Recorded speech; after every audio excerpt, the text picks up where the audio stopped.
Oh dear. Now you know that in ancient times all kings had at their courts a court fool. And sometimes it probably was true that the fool was a crazy person who had a peculiar capacity for making inappropriate remarks. And there's something about inappropriate remarks that can be very funny. I remember as a child we used to play a game in which we had first of all a booklet with a story in it, but every now and then a word was left blank. And then you were given a pile of cards that were shuffled around the players, and in turn, as the story was read by one person, the players turned up whatever card they had and said the word. And the most extraordinary things happened.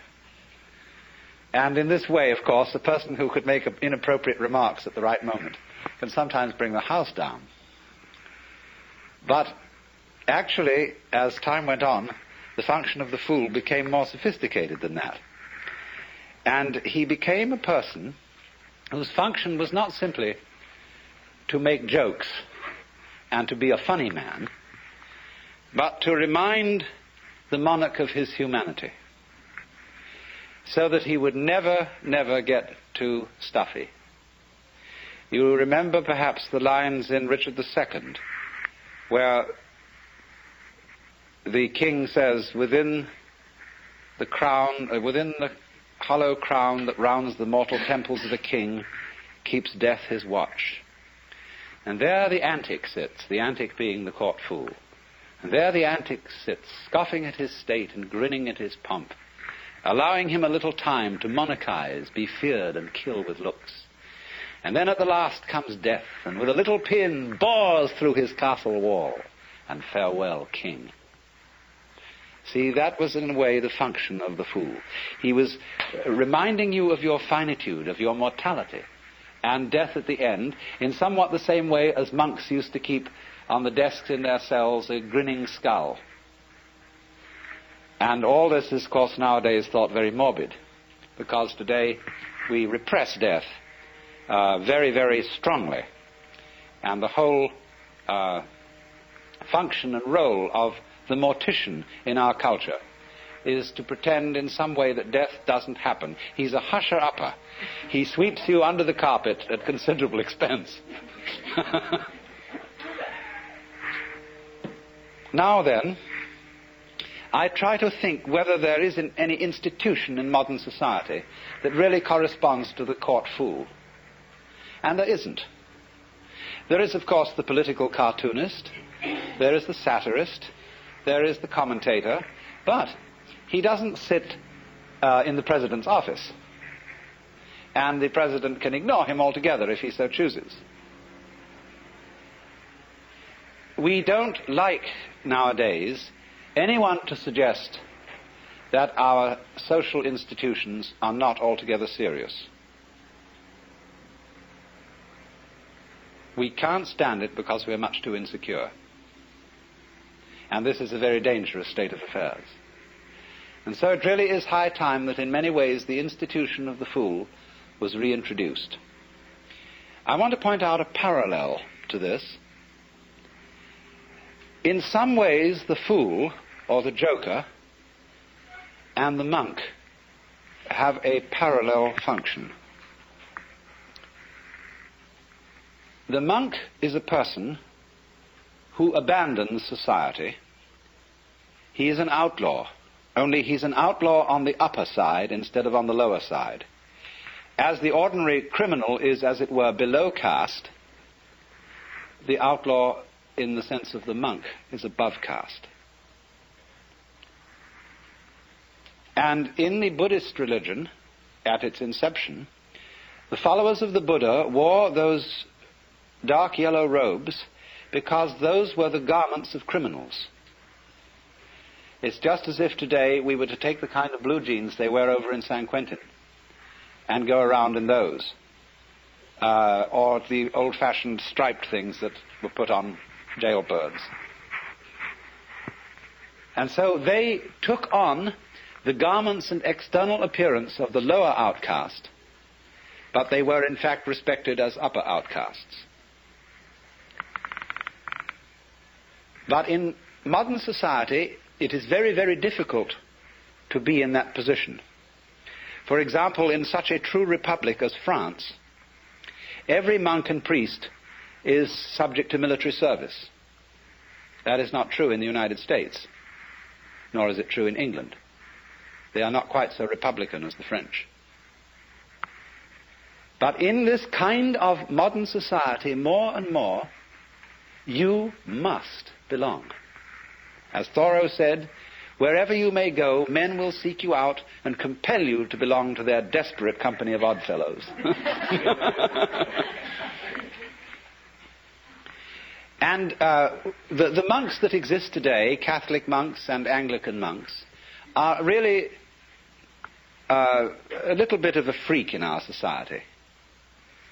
They represent, in other words, the opinions and the discipline of a particular sect. They are not really, they have no actual official and social recognition. Because, you see, our society cannot stand non-participation. It cannot stand really fundamental criticism. And so it's in a very, very weak state. I remember as a boy in London going often to Hyde Park Corner and listening to people orate against anything they wanted to orate against. They could criticize and vilify even the most sacred institutions, and the police would stand by and pay no attention, sort of lean against the lamppost and let it all go on. And that's because the people as a whole in those days had a tremendous sense of security. They knew they were right, and therefore there was no point stopping anybody from criticizing them. But when you're not sure you're right, you have to stifle criticism completely. And the worst kind of criticism is the person who pokes fun. Non-participation of the monk isn't so bad, but the person who somehow suggests that society occasionally is something that needs to be giggled at. You see, this is the whole position. The joker doesn't outrightly deride things. He's not a slapstick comedian. He gives people the giggles about things that they thought were terribly sacred. And that is extremely demoralizing. So, in our day and age, you see, you must belong. And we need to relax on this and allow for non-participation under certain conditions, and these are the ancient conditions. That the person who does not participate in society cannot call upon society for certain things. He cannot call upon the protection of the police or of the army. He cannot call upon education for his children. He's not supposed to have any children. He may, I suppose, in this day and age, make what arrangements he chooses about his love life. But he mustn't be the head of a family, and he mustn't feel entitled to the protection and support of the community. If the community respects him and wants to support him just out of its own free will, then that's their affair. So that's the way of the monk. But the fool is in a different class from the monk. And to understand his role fully, we have to go into a number of preliminary things, the most important of which is to understand the nature of a social institution. Because, you see, the standpoint of the fool is that all social institutions are games. He sees the whole world as game playing. And that's why when people take their games seriously and put on stern and pious expressions, the fool gets the giggles, because he knows it's all a game. Now, when I say that he sees everything as a game, this does not mean mere game. Hamlet, although it's a play, is not mere entertainment. Or when you go to listen to a great orchestra, it is playing music indeed. But you are not seeing something purely frivolous. the idea of game basically is this, that the nature of the world is musical. That is to say, it is doing all these forms of trees and stars and people and all their complexities just to do them. It has no purpose beyond doing it. And in exactly the same way, in music, music has no destination. It isn't aimed at the future. It does travel in time, that is true.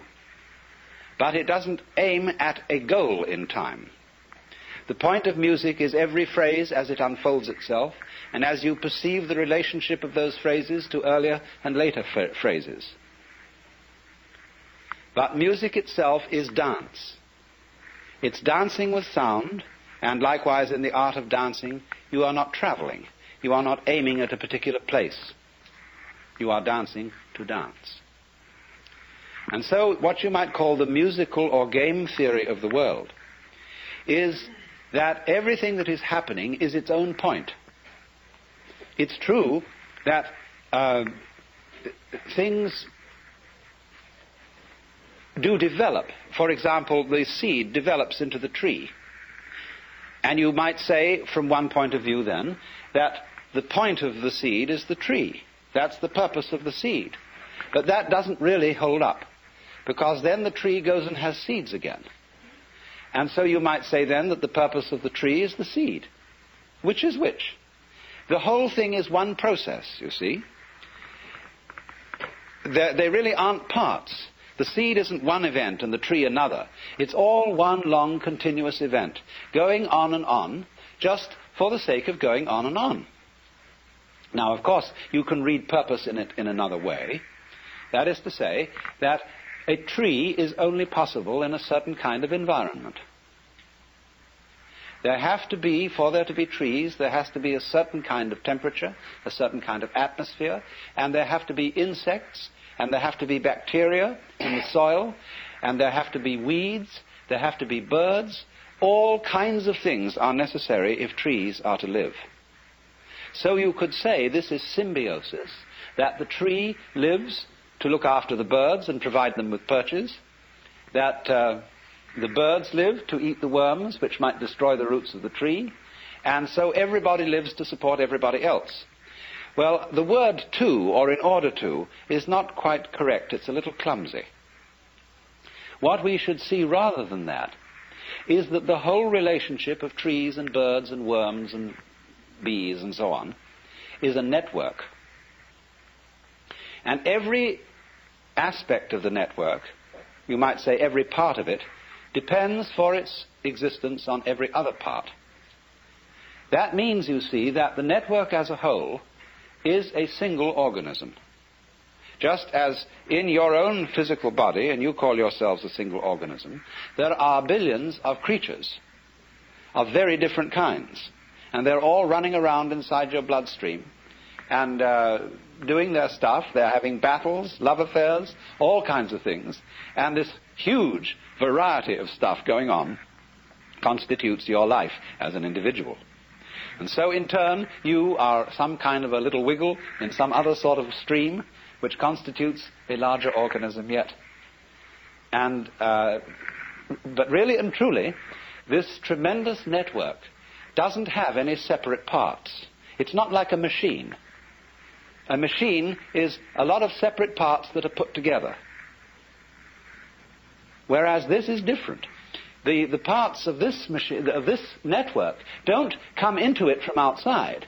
I mean, when you drive your car up to the shop and you want a new carburetor or something, they pull the old one out and they take another one off the shelf and jam it in. So it comes off the shelf into the car.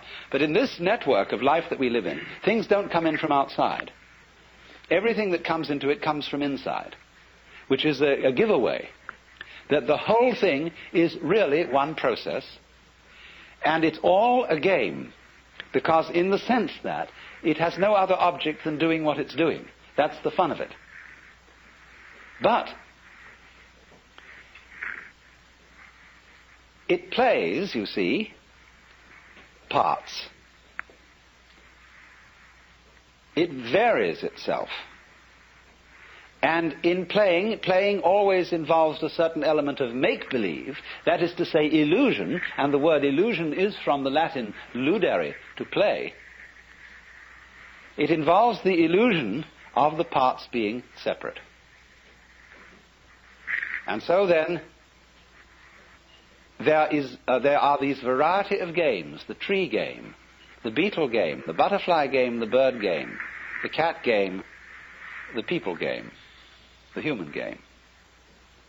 And if you will look on all these things as differentiated in the same way as chess and backgammon and football and hockey and polo, or as rumba, waltz, twist, minuet, or again as concerto, partita, fugue, sonata, you will begin to see that it's a perfectly reasonable attitude to look at the world as a game system.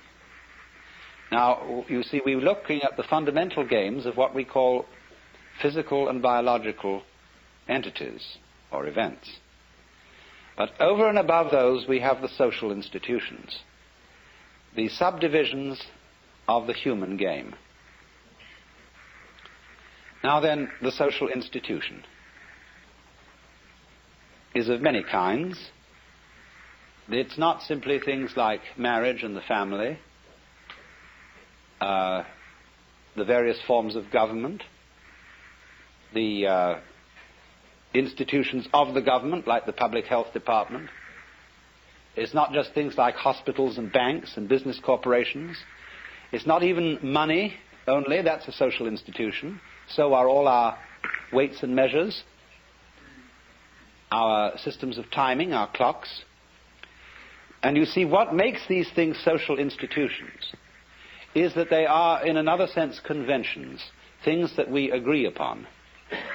From the Latin convenire, to come together. We come together in agreement about where the equator is and where longitude 0 is. And by agreeing about these things, we can order our lives, order our communal intercourse.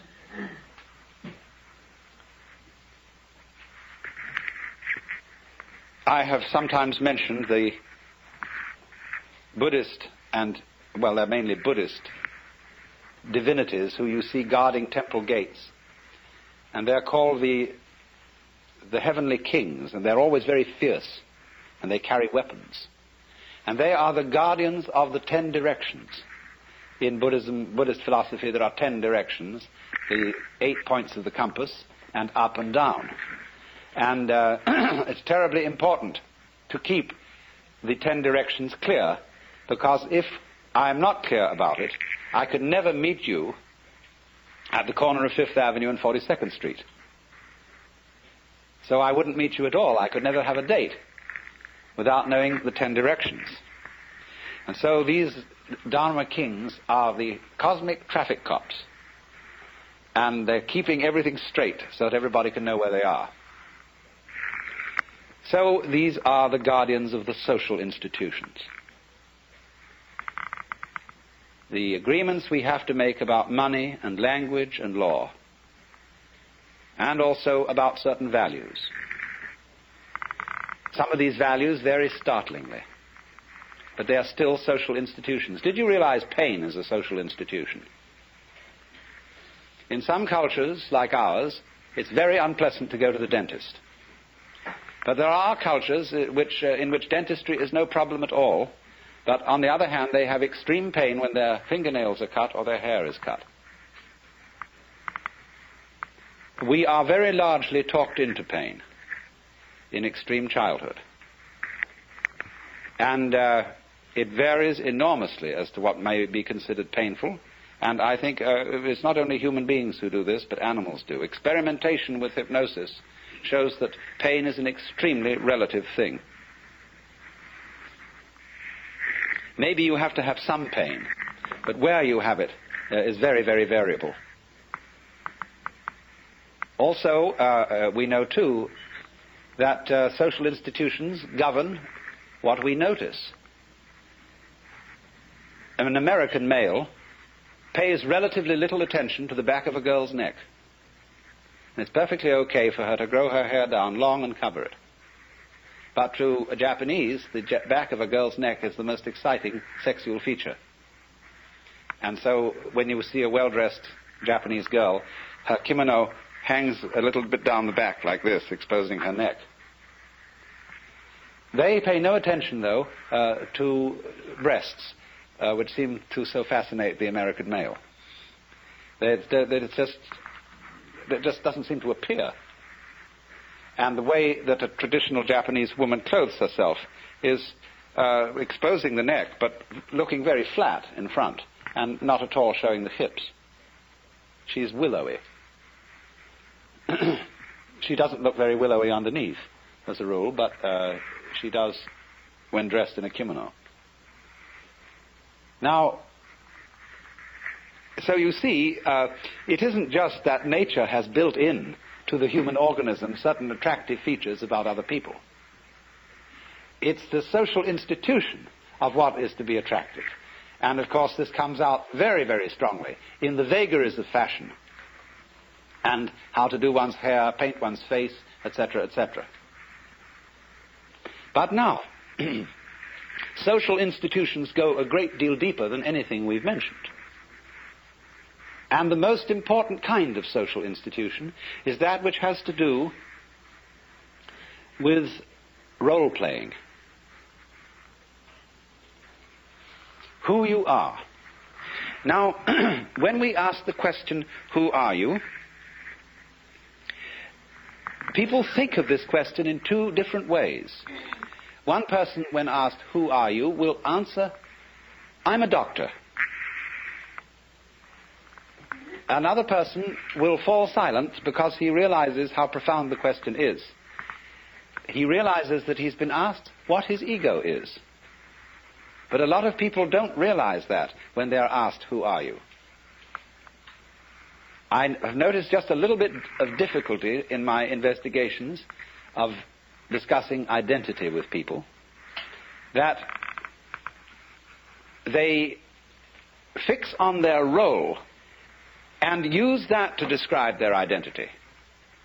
Their name, their family, their place in society, what they do, what their hobbies are, and so on. All these are roles. And then also there is the role of character playing. All people are more or less taught to act. We are all hams from the beginning. And we were schooled in acting in our childhood, although it wasn't called that. It was called education. It was called upbringing, but a great deal of it is schooling in acting. And you very soon learn as a child from your peers and from your parents what acts are appropriate and what are not. It is the concern of all parents that their child learns a role in life and has an identity by which the child can be recognized. It would be extraordinarily disconcerting, wouldn't it, if a child had one personality one day and another the next. But children can do that. Don't you remember as a child that you were many different personalities, depending on your environment, that you were one person at home with your parents, you were quite a different person out alone with other children. Then when you went to visit your uncle and aunt, you were somebody else altogether, and so on. And finally, the whole trend of education is to shake all this down and make you more or less constant in every sort of social environment that you enter so that everybody knows who you are. Otherwise it's disconcerting, you see. So we are made to believe that we have a real self. That is to say, somebody who we really are and whom we have to find. To find yourself, to settle down, to grow up, you see, means to fit into a role. And there are a lot of people, you see, who are troubled in our society and who seem to be misfits and are terribly unhappy because they just can't find the role that they're supposed to fit. They don't know who they are. There is an inner pandemonium and conflict. But it's obvious, isn't it, that the role you play is a social institution.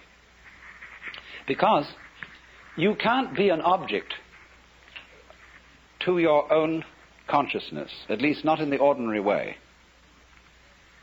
You are a subject from your own point of view, and you can only become an object to the extent that you adopt the attitudes that other people take towards you. Other people, from the beginning of life, are mirrors, and by the way they respond to you, you begin to learn what they think of you, and therefore who you are. We all tell each other who we are. And so the role we play, the identity that we have in that sense, is a social institution. But going further, there is the ego itself. There is this feeling that inside us there is an I center which receives experience and directs action. And this is the inmost myself. And we have all, of course, been taught in this day and age that if this is not our soul, it is a function of our body, it is a chemical sort of efflorescence of the brain, the feeling of I. Now, as I have told many of you before in various ways, this sensation of being a separate I, cut off from all other I's, is an illusion. It's a pure hallucination, because that is not the way we are functioning physically. We are functioning physically not as separate entities, but as beings that live in such a close relationship with everything else that there really is no way of dividing us from it. And so you see the mystic in all times and places discovers the illusory nature of this ego and realizes with a glorious shock that the true I myself, the thing that one really is fundamentally, is the entire game, the works. Some people call it God, or Brahman, or the Tao, or whatever you want. The name doesn't make the slightest difference. Anyway, that fundamentally what you are is the witch than which there is no witcher. And so relax, don't worry. Because you don't, you see, this doesn't ordinarily come into consciousness in just the same way that the structure of your brain doesn't ordinarily come into consciousness. It's very much there. But you don't see it directly and you have no memory of it. So in the same way, you have no memory of being the witch in which there is no witcher. But there's no need to have a memory of that, because the thing doesn't need a memory. Memories are only necessary for creatures that have to defend themselves. And to creatures that have problems, they need memories. But the perfectly gloriously happy person wouldn't remember anything, because every experience would be completely satisfactory. All memory is really a form of regurgitation of undigested experience. But you see, also, don't forget, as we all know, memory can be fun, and so can burping. And but memory isn't necessary for the whole thing, except in certain brief forms of memory, where the continuance of anything at all, you see, of any particular form, is a sort of memory, in the sense that it's a repeated gyration of certain physical vibrations. But it's possible, you see, to wake up and realize that your ego is a game, and that what we call the necessity for survival is also a game. But society is playing a very, very weird game, the first rule of which is this game is not a game. This game is serious. And so the great social institutions that we inherit from the past, like the church, are places to be serious. I don't think there ever was a jester in church. Of course, the church formed itself around a particular jester, and who couldn't be stood and so had to be crucified. It was just too much. The whole attitude, you see, of the church is that you are standing in the presence of the most serious God the Father, who really is in earnest and no fooling, you see, and everybody has to keep a straight face. And so also in the court of law. In our excessively serious society, I was giving evidence not so long ago, and the two defendants were smiling at each other. And the judge suddenly rapped his gavel and said, "You young men ought to realize that you're on trial for a very serious crime, and it's no joking matter. And I want to see proper behavior and conduct in this court." And the attorney stood up and said, "Your Honor, this is the first time they've ever been on trial, and they're not used to these things." And he said, "Well, it's about time they learned."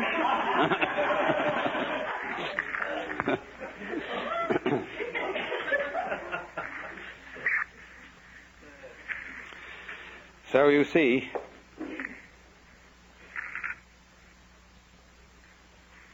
the thing is that the game, there's always the fear, the underlying fear that the game may be given away. Now that fear isn't altogether unreasonable, because part of the fascination of games is to get involved and in a way to forget that they are games. The actor on the stage does his damnedest to persuade you that he is moving in the real world. And children love to get completely absorbed in their games and get the actual thrill of adventure in playing at war and so on. And you see, one reason why people don't really want to know the future, why a really expert fortune teller gives most people a little bit of trepidation, is that if you know what the future is going to be, it is less worthwhile going ahead towards it. If you know the outcome, why bother? See, this is one of the ways we are trying to stop war. The Rand Corporation is trying to make computer systems that at any immediate future date can predict the outcome of a war, so that it won't be necessary to fight it. So if we did fight, this would happen. So the person who gets the winner claims a diplomatic advantage, and we go on. So this is the reason, you see, why we don't want to know that the game is only a game. Now, if we can make believe that the game is real, whatever that means, we are not really very clear about that. But somehow we know what it means in our bones if we don't know very well in our heads what is for real. And we're always testing things out. What is for real?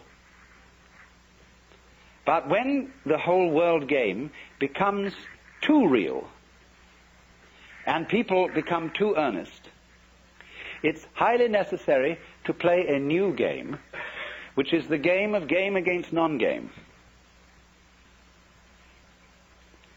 As how far can you get away with giving the show away about the game? Nobody really wants to go the whole hog until you're ready for final nirvana. You know, then you give the show away so far as you're concerned. And that's it. But in the meantime, the fascination of seeing how to put together, knowing it's a game, and still playing it. And doing this is what in Mahayana Buddhism is called being a bodhisattva. A bodhisattva is a person who doesn't give his show away completely. He doesn't simply release his consciousness from playing the human game He is released and yet still in it. He knows the human game is a game, but he goes on playing it with considerable gusto. And his gusto derives in a great deal from the fact of knowing it's a game. You see, you can do that. And it's one of the peculiar properties of self-consciousness, to be able to know it's a game and yet enjoy doing it. It's like being happy and knowing you're happy. Now, a lot of people are afraid of that. They feel that if the moment they say, well, I'm happy, that it'll somehow stop. That it'll be like being too conscious of digesting your food. There is a point there where enjoying dinner, it very slowly merges into disgust. But it needn't be like that. The real gourmet never gets into that bind. And so in the same way, the doing something, being happy and knowing that you're happy, has about it a certain quality of what I would call resonance. For example, if I talk in a room which is completely soundproofed, it's terrible. I can't stand it. There's no resonance. No little tiny echo. I feel I'm talking into the proverbial wet blanket. But if there's a little resonance, if there's a feedback, you see, that makes the thing vibrate a bit more than it ordinarily would. So one gets feedback from an audience. And it's much easier to talk to an audience than it is to a microphone, because there's feedback. And so consciousness is feedback. So for that reason, your voice sounds better when you're singing in the bathtub than it does when you're singing out in an open room, because you get resonance. And so we put resonators, like say a guitar or a violin has a sounding box in it. That's a resonator to make it echo a bit. And so great churches at one time was, or still are, built by acoustic experts. So concert halls, to give them the proper resonance. But when resonance gets too much, it starts chattering. It gets a system of echoes set up. And some of the old cathedrals, which weren't built with acoustical knowledge, you can hear the echoes of the choir going on forever and ever and ever. It sounds very marvelous from a certain point of view, but it's not from a musical point of view. It's a kind of it's more sentimental. And we used even to be taught to sing in church with an echo technique in the voice. So that even if you weren't in a great cathedral with its echoes, you would slightly sound as if you were. Isn't that trickery for you? That's real showbiz. So,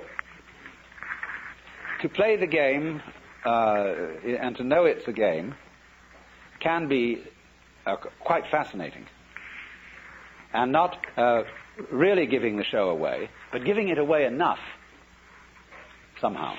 And that, you see, is the joker's function.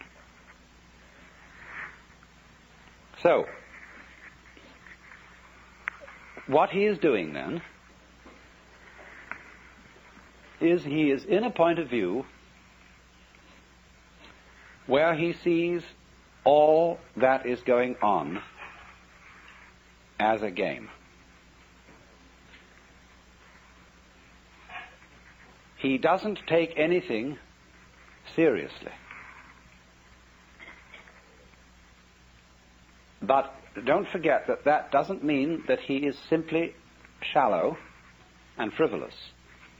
Because, for example, if somebody were to say to me, I love you, and I turned to them and said, are you serious? She might say, no, I'm sincere. Because love isn't necessarily serious. We use the word serious very frequently, where we should be using the word sincere. And the lack of proper delineation between these two words causes a great deal of confusion. It's like the confusion about the word must. You must do this, whether it's a commandment or whether it's a condition, a state of affairs that simply is so. And so in the same way, we need a clarification of must, and we need a clarification of serious. And it can be divided down into serious on the one hand, or sincere on the other. What is sincerity? Sincerity is being integrated, being all of a piece. Now you see, we often think that the person who doesn't take life seriously isn't all of a piece. That is to say, his heart's not really in it. He is out here living, you see, and going along and talking to people. But the feeling is of an insincere person, there's something in the back of his mind that isn't participating. That's what worries people about actors. Are they acting in real life? Are they still playing the part? Is this person I'm introduced to as Charlie Chaplin the same man as, or different from the funny little man with the derby hat?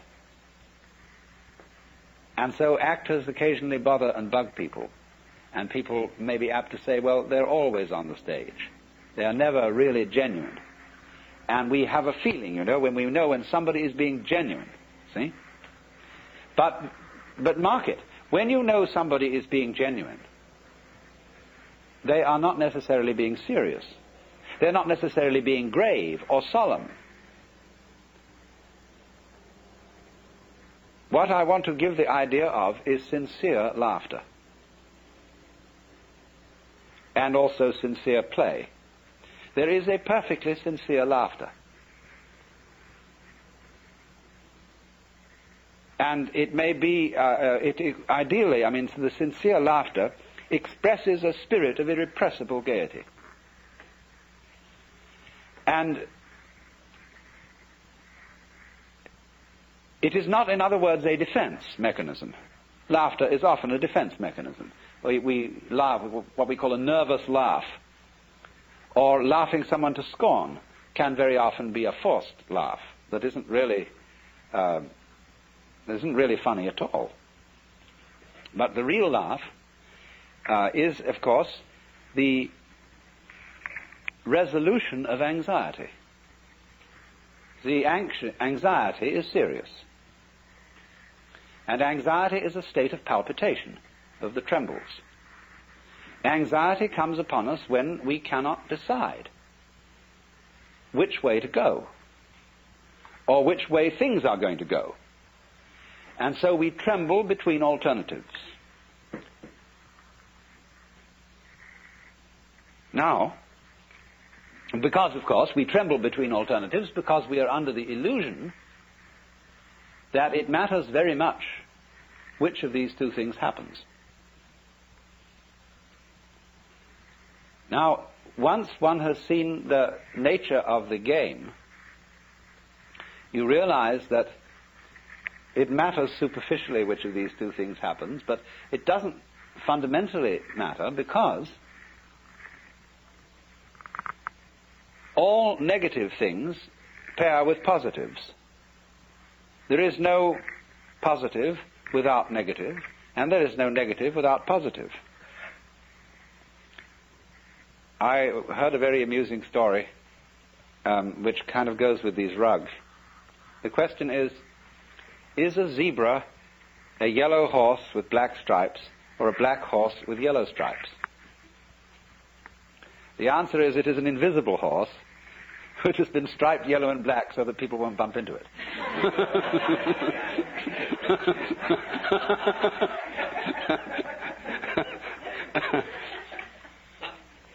Now, in a similar way, reality is an invisible state of affairs, beyond all description and thought, but it has been striped black and white, so as to be seen. And this is life and death, up and down, sound and silence, the whole vibratory character of being. And the game, the fundamental game that the universe is playing, is to forget that this is so. You see, what you might say in theological language, the invisibility of God is his self-forgetfulness. And the visibility of the world is the game being played. Now, the nature of the game, I think I've told some of you this before, but I see some I haven't. The nature of the game is, let us pretend that the positive and the negative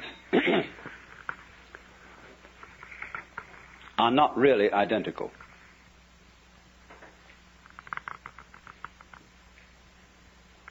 You see, they're explicitly different, but implicitly the same, because they always go around together. And that reveals a hidden, implicit conspiracy between black and white. And the truth is you can't have one without the other. But if we can pretend that they don't go together, that they are actually enemies, then we can have all sorts of games. The first game of which is, oh dear, black might win. The next game is, but white must win. And from that position, you can develop all the games you want. And it's interesting, isn't it, how so many of our table games, like chess and dominoes and checkers and so on, use the black and white pieces. And you can find in the conventions of chess, one could discuss all the problem in terms of chess. When I bring up the joker, of course, we're in a way discussing it in terms of the game of cards, because the joker is the card beyond roll, the card that's wild, that can be any card in the pack. In other words, it's delivered from being a particular someone and can be an anyone. And it pops up here, and it pops up there, and it pops up here. And you never know, where is the joker? Who is the joker? You see? The thing that we have to understand, really, is that all the roles are the joker playing them. And the joker is looking at you out of all pairs of eyes. There he is. Only he's pretending very often that he's not the joker at all. Oh no, this is just me. I'm not the joker. Where is the joker? Well, let's have an intermission.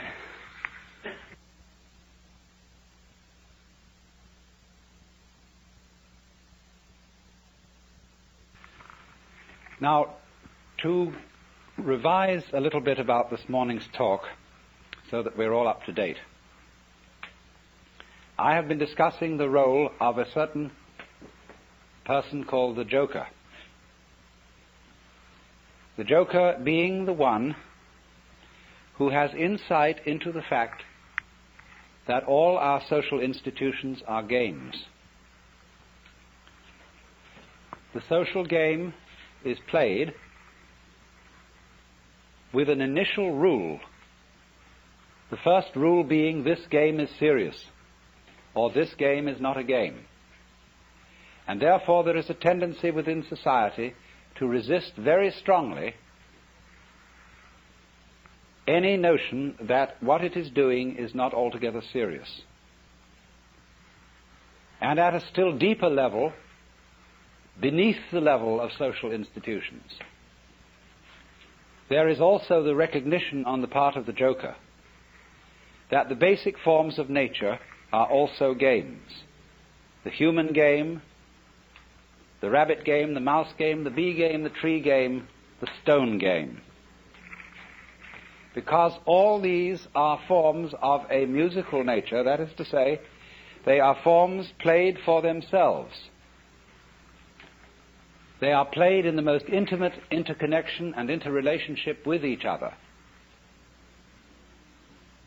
But they don't have any purpose beyond what is happening, in the same way as music and dancing. But when people take games seriously, and part of the fun of a game, you must remember, is to take it seriously,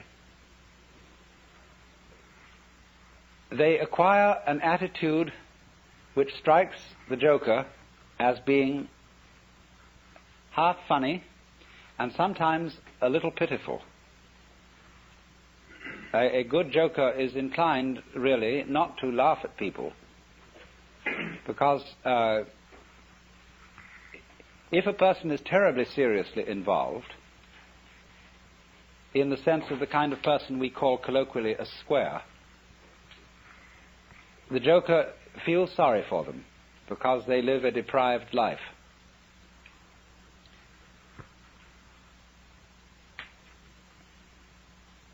But the point is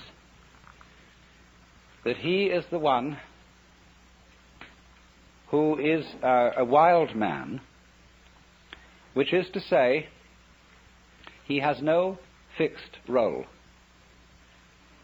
He can play, as the joker can in the deck of cards, any role. And in a way, in that sense, all of us are roles of the joker. Because the real joker, of whom any human joker is a manifestation, the real joker is Brahman, is the ultimate player of the game, the divine ground of the universe. So then, if you look upon the world as play, as what the Hindus call the Vishnu Leela, Vishnu being one of the names of God, and Leela meaning sport or play, from which we get our word lilt, then Vishnu or Brahman is the big joker, and anyone who realizes this is the little joker.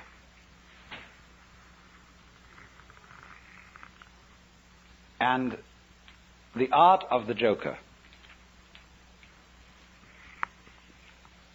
is very paradoxical, because it is to give the show away that it is a game and yet keep the show going on. There is something about a joker of a now you see it, now you don't character. So that even when somehow you find in studying all these Hindu and Buddhist texts that when they're discussing one's awakening to the very final secret, somehow there is the feeling of, well, what did we get? Because you step into a new dimension. You see from the standpoint of this sort of awakening that really and truly you were awakened all the time. Imagine going through a gate in a wall. Here is this great barrier. You walk through it, you turn around, and the wall and the gate have both disappeared. And you see you were always there. One of the most extraordinary things that happens in entering into a sort of mystical state of consciousness, one of the most delightful things about it is the discovery that you don't have to stay in ecstasy. That ordinary consciousness is all right too. That is part of the whole total fitness of things. You see that everybody is, as it were, right in the place where he stands. Imagine a pearl necklace, how it's arranged. Down in the center they put the big pearls, and then they trail off slowly until there are very tiny pearls at the back. And so it doesn't matter whether you're a big pearl or a little pearl. You all constitute the harmony of the whole. So they say in Zen Buddhism, a long thing is the long body of Buddha.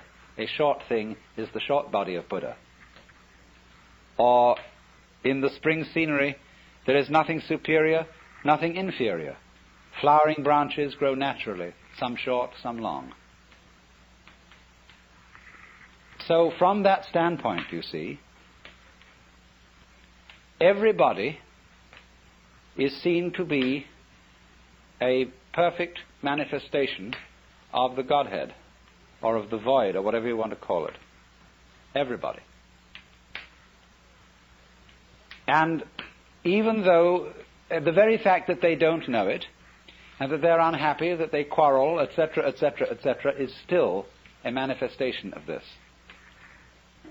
the whole thing is seen like this. Just as I was discussing the balances of a garden in which the birds eating the worms and the snails eating the lettuce, all these processes of conflict build up the ongoing miracle of the garden itself. So in the same way, things that you see in yourself as neuroses, as forms of ill health, as things that you shouldn't be, they are your slugs and worms. And there is nothing at all in your whole being that's unnatural. All of it is an integral part of the game. And if you weren't as awful as you are, you might be creating very serious trouble. Now, I don't want to say that so that you can say in turn, well, let me be more awful still. You know, St. Paul got all tangled up in this. He, having explained that without sin there could be no grace, he said, shall we then sin that grace may abound? And his Greek, you know, mithi genito, heaven forbid. But this is, of course, a problem that simply has to be faced, that the universe in its grand design has nothing special to do with morality, or rather no more special connection with morality than with anything else. Morality is a part of the universe. It's a way of playing the human game. And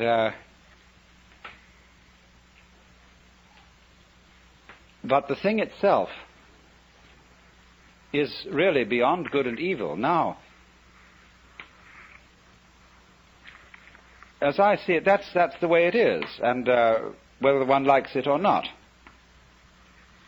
it's always still up to you how you want to behave. If we try to get people to behave decently by scaring them and saying that if they don't behave decently, they'll be out of sorts with God, this doesn't help at all, because it merely inculcates a new kind of fear and a new kind of false basis for morality. One can only be moral because you like to do it that way. There really is no other reason whatsoever. And to try and find other reasons always perverts morality. In just the same way, the powers of the universe, the power of fire, the power of electricity, the power of steel, they are neither good nor evil. You can use either one for the blessing of people or for their destruction. And so the truth itself, I mean, the foundation reality of the world is something like that. Although it does have this certain edge to it, and so does all human activity. And the edge is something like this. Those powers that we call positive are always in a process of overcoming those that we call negative. It's the nature of the positive to win and the nature of the negative to lose. But win and lose always go together. Nobody wins unless somebody loses. Nobody loses unless somebody wins. Their relationship is transactional in the same way as buying and selling. But if it were the other way round, you see, if the negative were always in the situation of overcoming the positive,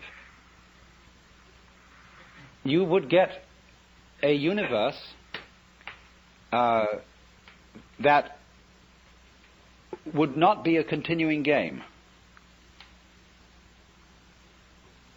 It would be 100% tragedy.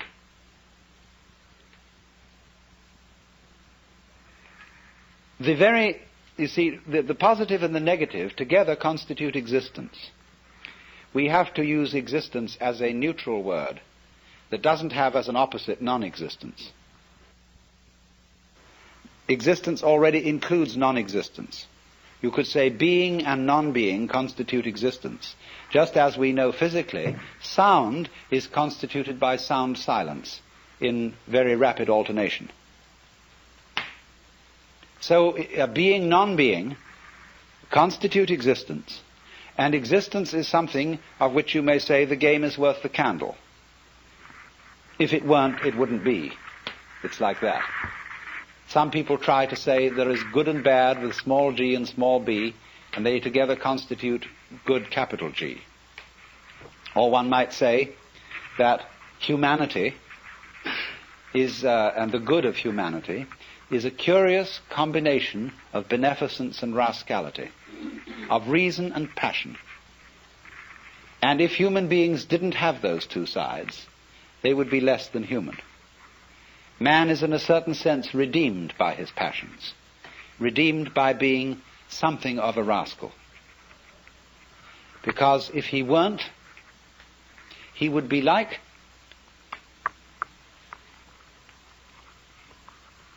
a stew with no salt in it. The salt somehow is something that in a large quantity is horrible, but in a certain small quantity delightful. And so everybody has to be salted with a certain amount of unrespectability. Otherwise, they're impossible and intolerable. The only thing is, as a fervent cook, don't overdo it.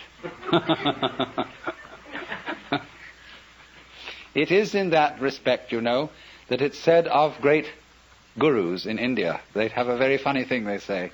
People, Westerners, go over and they meet this man who's supposed to be extremely holy. And they are all agog, you know.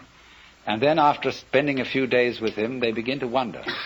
They find he smokes cigarette. They find that he occasionally loses his temper. And they begin to think, well, is this man so holy after all? I mean, he surely should not be dependent on these little habits and luxuries and so on. And then they find he has a girlfriend. And then they leave because they're so scandalized. Well, then the Hindus say, now you shouldn't get so upset about this, because if this man didn't have a few little vices, he would cease to manifest. He would simply disappear. And he has to have these things to keep him grounded, to keep him in the world. Or if suddenly, you know, he gets terribly angry with a certain student and seems to lose his temper, they say, oh, no. That's a tactical anger. That he did on purpose to wake you up to something. It was for your own development and for your own good. He didn't really feel angry at all. But do you see the point? There is something in the fact that if he didn't have these little attachments, he wouldn't be manifesting. He'd simply disappear. There's something in that, only don't take it too piously. I think you get the point. So then, we now have to explore a very important aspect of the Joker as equivalent to Gurdjieff's Sly Man. You see, he points out the four ways: the monk, the fakir, the yogi, and the sly man. And all the first three ways are ways of great difficulty. They involve very, very strenuous discipline. And of course, as we get it through the books about Gurdjieff, the way of the sly man involves a discipline too. But I think there's more to be said about the way of the sly man than appears in any of those writings, because this is very closely connected with the whole approach of Taoism, the Chinese philosophy of Wu Wei, or non-aggression, and with what is called in Buddhism the middle way. When the Buddha first discussed the middle way, he put it like this. He said, to try and solve the problem of suffering by immersing yourself in pleasure only leads to a hangover. To try and solve the problem by asceticism also brings no liberation. You merely get tied up in a kind of masochism where you say, I know I'm right just so long as I'm hurting. And all that is doing is expiating your kind of infantile guilt sense. So he said there is a middle way between asceticism on the one hand and hedonism on the other. But actually, the middle way is more subtle than that, and it's beautifully discussed in Professor Baum, a book called The Philosophy of Buddha. That's B-A-H-M, Professor of Philosophy at the University of New Mexico. And he gives a very, very fascinating analysis of the middle way in the form of a dialogue, whereby it works simply like this. The student brings a problem to the teacher, and he says, I suffer, and it's a problem to me. And the teacher says, you suffer because you desire. If you didn't desire, you wouldn't suffer. So try not to desire. And the student goes away and says, I'm not very successful in this. I can't stop desiring. It's terribly difficult. And furthermore, I find that in trying to stop desiring, I'm desiring to stop desiring. Now, what am I to do about that? And the teacher replies, do not desire to stop desiring any more than you can.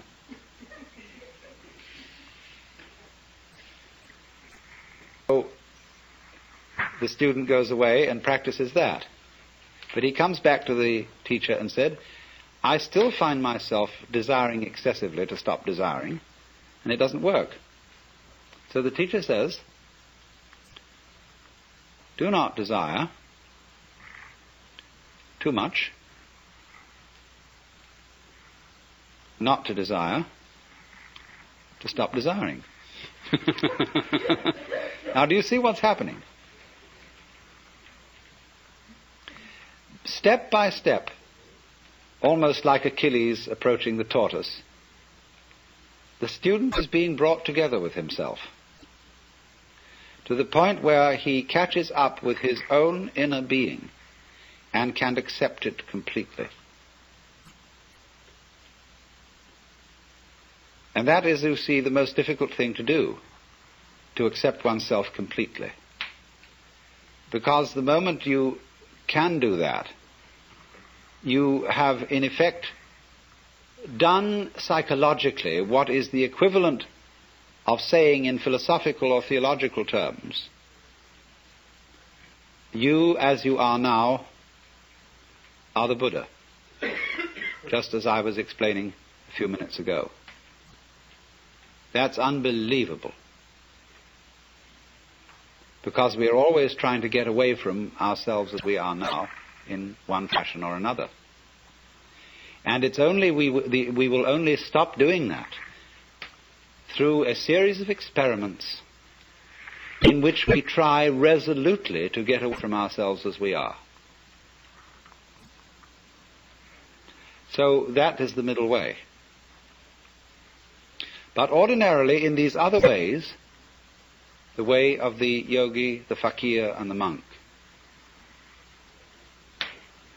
the individual makes a big thing out of the work of liberation, and especially likes the kind of teacher who will put him through the most severe paces. It's interesting how there arise from time to time schools in the West where someone comes along offering, people say, look, it's all very well to go to discussion groups and talk about these things, but that's not the real thing. What you need is really to get down and do some work. And often these teachers are very rude and very stern, but people love it. And such a person will always attract a great following. Because people get the feeling, now we're at serious business here. This is really something, you see. And this, you see, though, can be an awful problem. Let's suppose that you have some difficult and distressing habit, like drinking too much. And you're assured that once you've become the victim of this habit, it's an extraordinarily difficult thing to get rid of it, and it requires intense willpower. And so that kills you right off. You're a dead duck from then on. It's as if, you see, you had said to the devil one morning, look, I'm going to get rid of you. I'm not going to have anything to do with you anymore. So the devil, who is an archangel and is terribly clever, is all set for you. And because he knows that you are getting out of his way, he surrounds you with greater temptations than you ever imagined. If you are going to outwit the devil, it's terribly important that you don't give him any advance notice.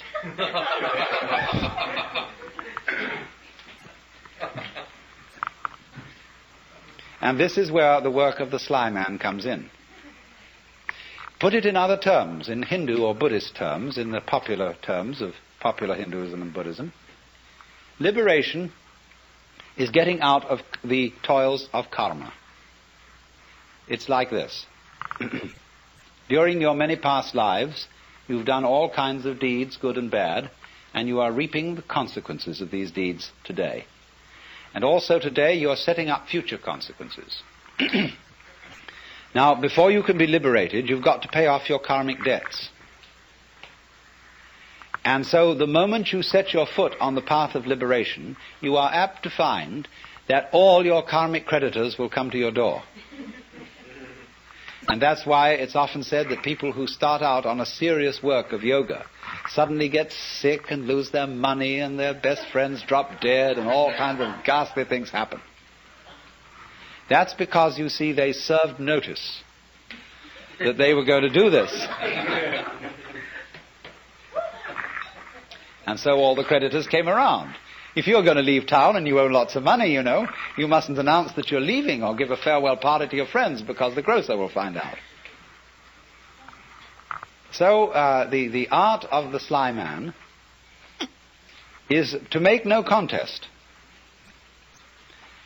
but simply to leave without one word. In other words, that's the meaning of Wu Wei in the technical vocabulary of Taoism. Wu Wei, not to interfere, not to force things. That's the best translation of Wu Wei, not to force things. But so he just drops it like that.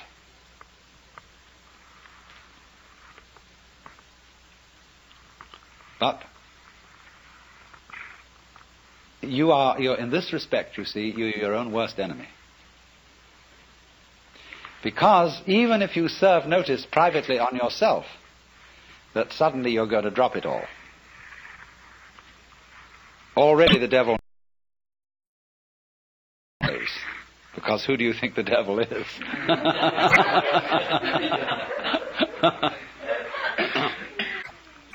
Now this lies behind the whole problem that is discussed in the book Zen in the Art of Archery.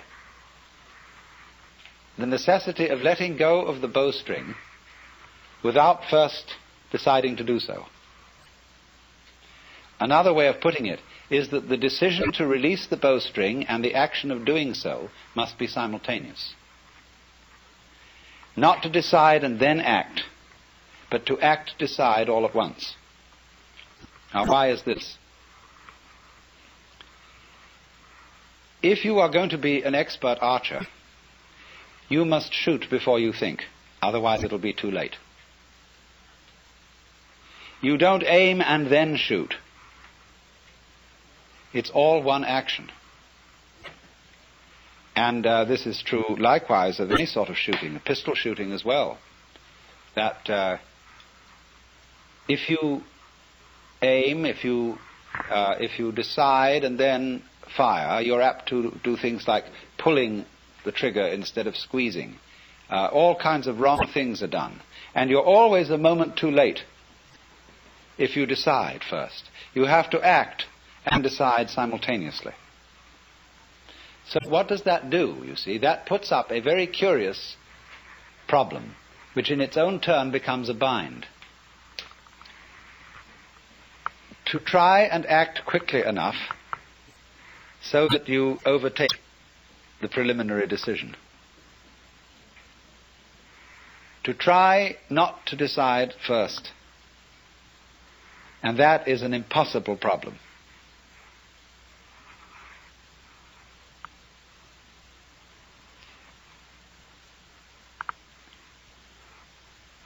I wonder if you ever read von Kleist's story about the fighting bear.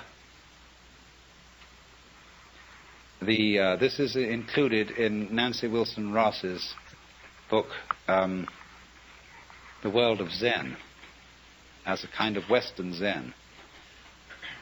It's a story about a man who has a fight with a circus bear. And the bear reads his mind and always forestalls any attack that he makes on it. There's absolutely nothing he can do to get past the bear. And so, in the same way, you might imagine a guru who is a mind reader, and he always knows if you decide before you act, and if you do, you see, the devil will catch you. Instead, you see, of deciding that you won't be an alcoholic anymore, the only thing to do is not to drink, without any previous decision on this matter. But how can anyone do that, you see? That's the question. How can I decide not to decide? How can I announce that I won't make any announcement without making an announcement?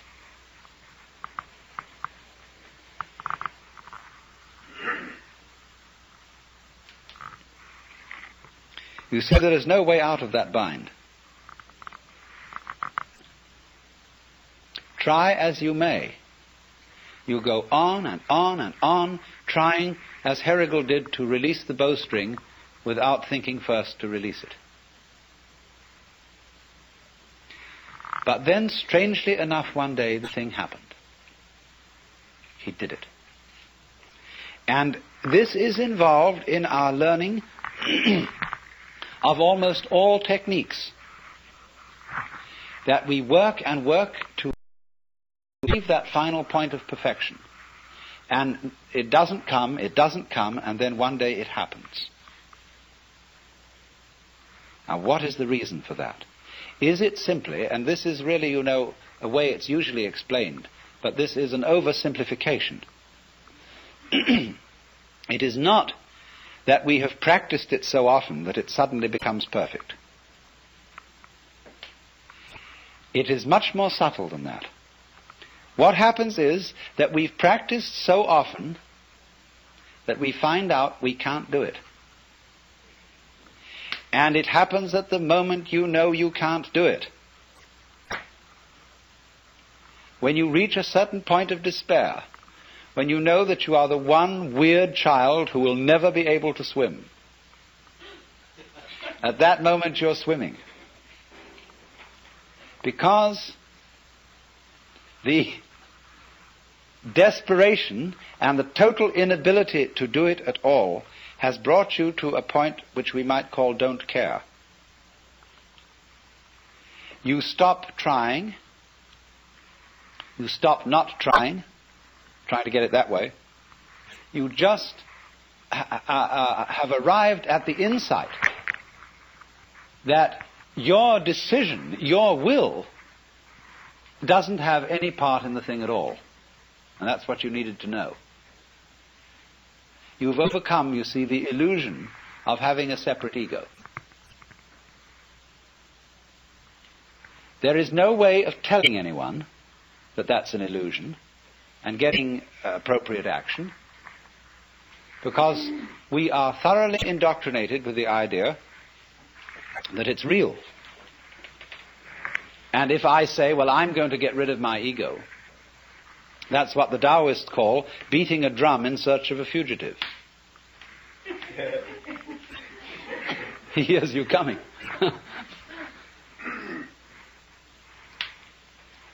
So the ego,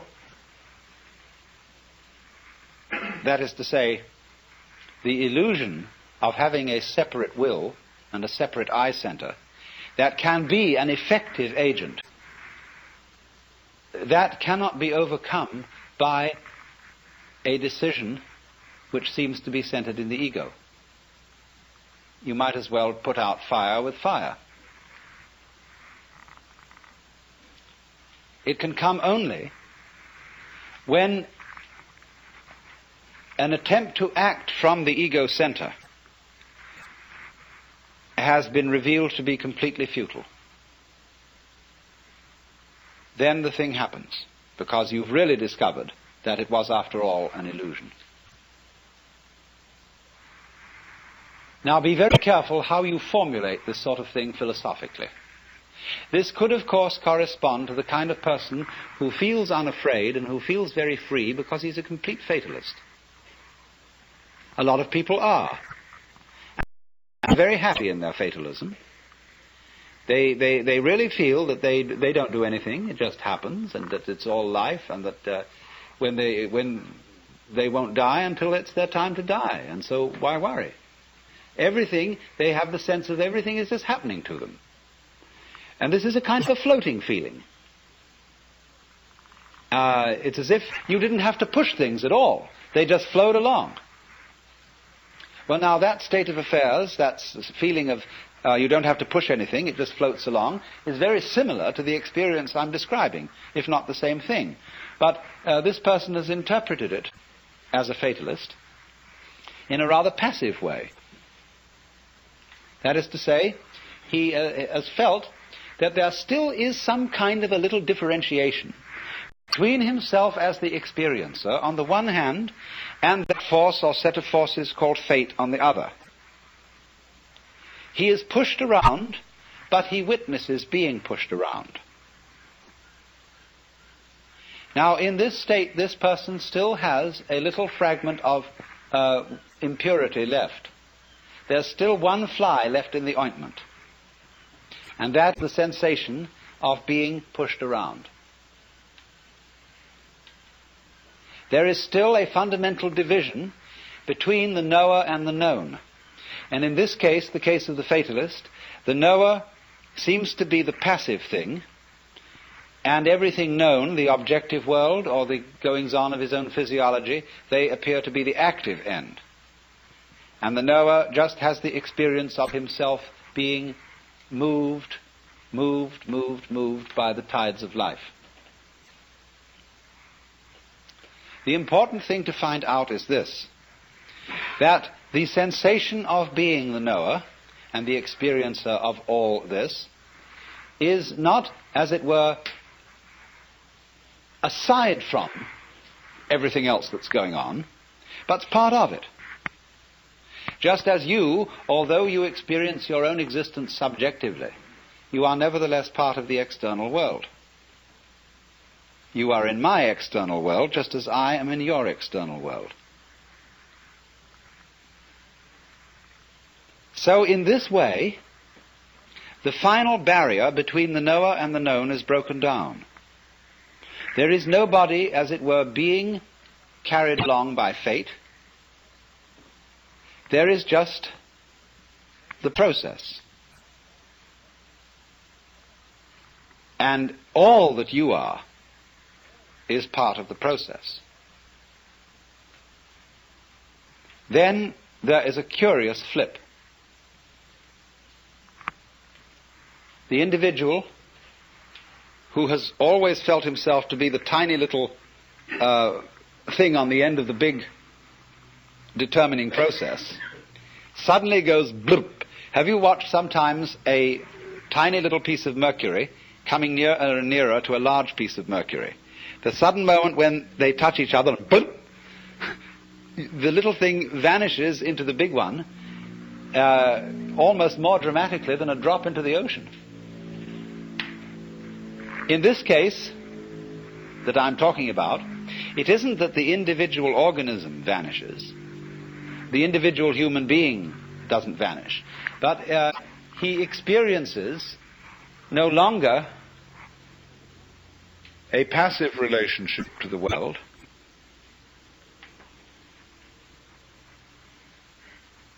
He simply sees that all that he is and all that he ever was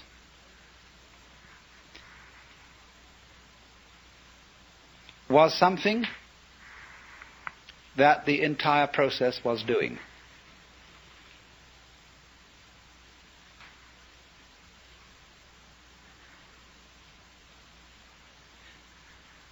At the time, in other words, when he felt himself to be separate, he sees that that is in a certain way just what he should have felt,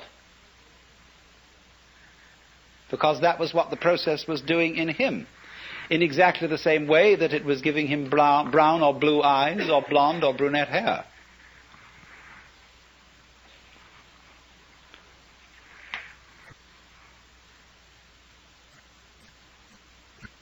And that's going through the door and turning round and seeing there wasn't a door. Of finding that you aren't fated, that you're not trapped, because there's nobody in the trap, and it takes something trapped to make a trap. We'll begin by refreshing memories as to what went before. In discussing the theme of the Joker, I have been talking about a point of view, the Joker's point of view, from which not only our social institutions, but also all the formations of the natural world are seen as games. Be careful of the word game. It doesn't mean as trivialities, because when we say it's just a game, this often means it is just trivial. There can be important games, as when we play the piano or musical instruments. We are not necessarily doing something frivolous, but we are playing. And there is something in the nature of all play that is not serious, but at the same time may be sincere. And I tried to give you the picture of the multiplicity of natural forms on the one hand, and of human social institutions, and all the things that we do and consider important and busy ourselves with as human beings. I tried to give you the point of view from which these can be seen as games, as things being done, as it were, simply for themselves, and not for some ulterior motive. And therefore, these games are in a way best played when they are played as games.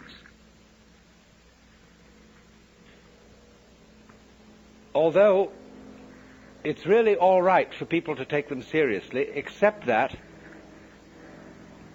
they are a little bit deprived. They're missing something. And so when the Joker sees a person taking his life seriously and regarding himself as extremely important, there is something a little bit funny about it, and he is inclined to get the giggles. And it's all he knows, that the very intensity of seriousness with which the individuals concerned are taking these games will be a kind of foil for the subsequent bursting into laughter when he sees that it wasn't serious after all. You see that? You might say there are these classes of people. There are the very far out people and the very far in people. Now, ordinarily we say someone's very far out when they are oddballs, when they are exceedingly unconventional. But I want you to turn the picture round and look as a conventional person. Look at a square as a person who's very far out.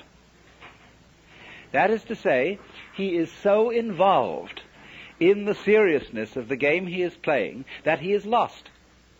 He doesn't know where he started from, and he thinks he's there. But he's completely lost, because he is actually under the cover of his assurance, of his status, of his position in society. He's really a very anxious person. I said a lot yesterday about the way in which our society shows anxiety because it cannot permit the existence of people who don't belong.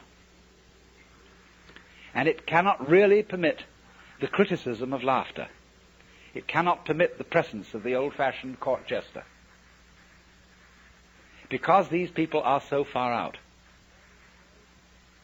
They're so involved, and from a certain standpoint, you see, from the Joker's standpoint, he doesn't condemn such people. He rather congratulates them on their heroism for getting so lost and involved. But to keep the far-out people from going quite insane, there have to be far-in people. And the far-in people are those who keep contact with the original goings-on behind the scenes. They are like the prompter in the theatre, where there are the actors out on the stage relying on their memories, etc., and they're supposed to get completely involved in the play. But there's a concealed prompter with the script in front of him. And he is the connection of the actor on the stage with the green room behind the stage. And you see in this dramatic analogy of the universe, the green room is the central point, the still point of the turning world. The green room is how God is when he's back home, not involved in all these games, and takes off the mask. See, on the Hindu theory that everybody is a mask of God. Like a wonderful line in one of Chesterton's poems. And now a great thing in the street seems any human nod, where move in strange democracy the million masks of God. The million masks of the Joker, because the Joker is the player, the trick player, who plays ultimately the great trick on himself. So really, there can be no resentment about this.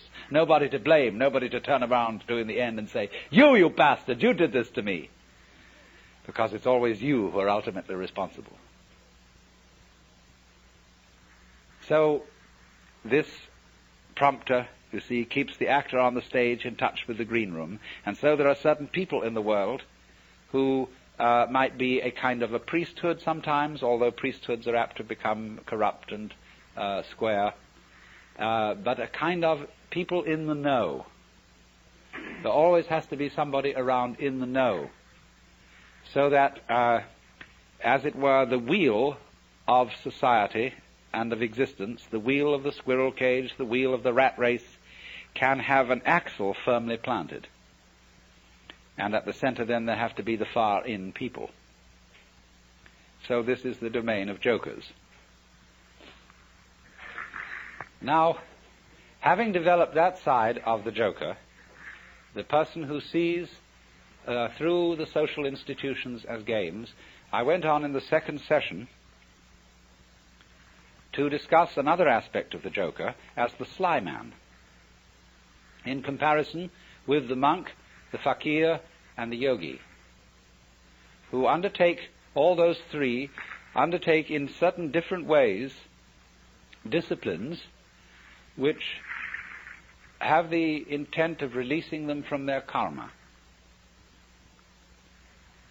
The individual, in other words, challenges his involvement, his attachments, his limitations, his finitude, and endeavors to overcome it.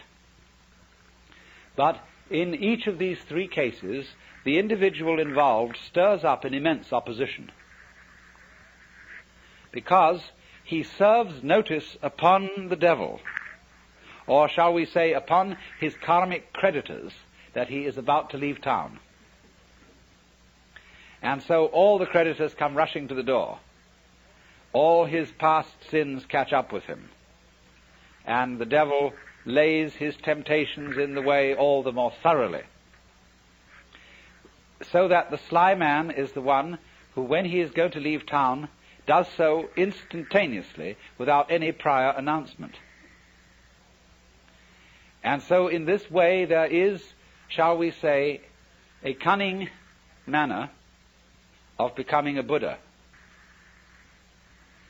and that is to become one instantly, without any preparation or warning whatsoever. This is why Zen is called the sudden school, and why Satori is a sudden awakening. Because it has to be done without the slightest warning. Now, but then I pointed out that the moment you have any idea about doing this, you've already ceased to be sudden. That is to say, the moment you seek for some spiritual attainment, which is becoming a Buddha, becoming awakened, becoming released, getting in there, you've already served notice upon your creditors. So that somehow or other you find that you have to do it without intending to do it. And that is a double bind, which you impose upon yourself when you say, I must find a way of doing this spontaneously. That's the old basic double bind. You must be spontaneous. You are commanded, or you command yourself to do something which is acceptable only if it happens spontaneously. Then you think about that and say, well, what a fix that is.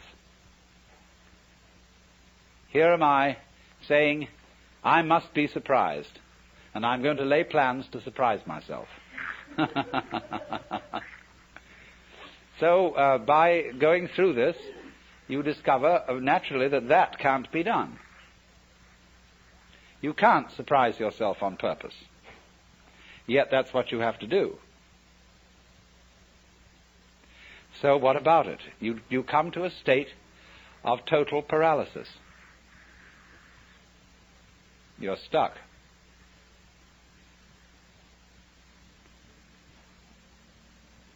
The one thing that is terribly important to be done can't be done. It has to happen. It really does if you're earnest about this. You want to get out of the trap. But you can't do anything about it, either actively or passively. But then as you begin to see what you are doing all the time, you notice a very odd fact, which is that you can't help being spontaneous. If I say to you, good morning, and you say good morning, what is that? Did you plan this answer? Did you make preparations to grow your hair? Do you make decisions about having blue eyes? You see, about breathing? Is this all planned? About beating your heart? And what about your thinking? Even if it's very blocked thinking, even if you feel from a certain point of view that you're all mixed up, what is going on anyway? You see, you can't stop it. It's like trying to, we were discussing the Gurdjieff thing yesterday, the self-remembering exercise, the attempt to live completely in the present. Well, that's not only a Gurdjieff idea, that's a very ancient yoga and Buddhist discipline, to be completely here and now. But of course, as you pursue this, you discover you can't do it. because you couldn't even, know when to go shopping unless you made plans and started thinking about the future. You couldn't move. But then you discover, you see, that in the long run there's nothing to think about except the here and now. There really isn't anything else. Because even when you make plans for the future and you remember the past, you're doing it all in the present. Your memory is a present activity. There's no way of not being self-remembering and having presence of mind. So when you discover that, there's nothing left to you but to have a good laugh.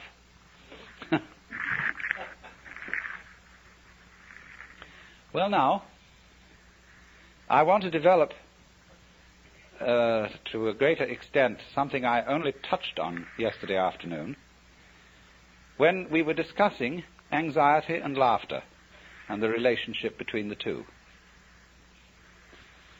I suggested that anxiety and laughter are really the same phenomenon, but seen from different points of view.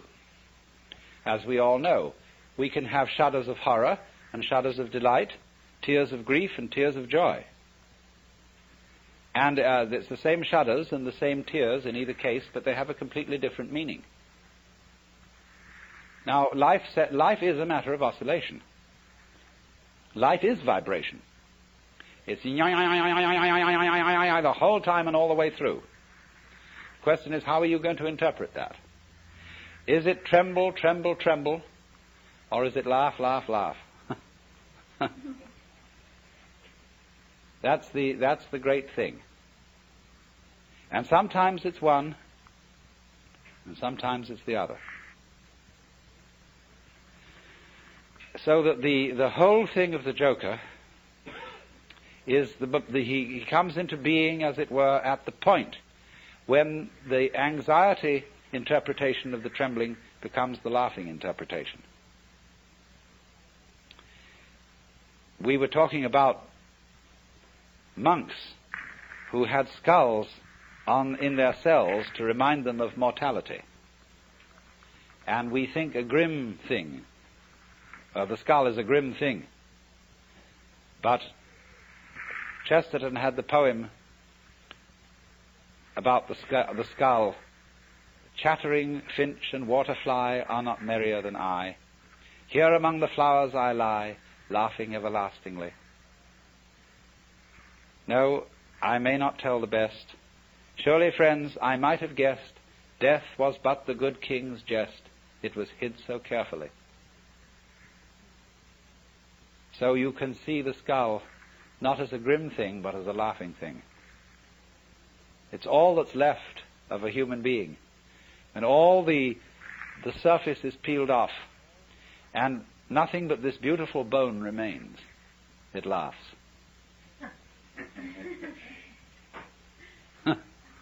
Now why? What is it about death being a jest?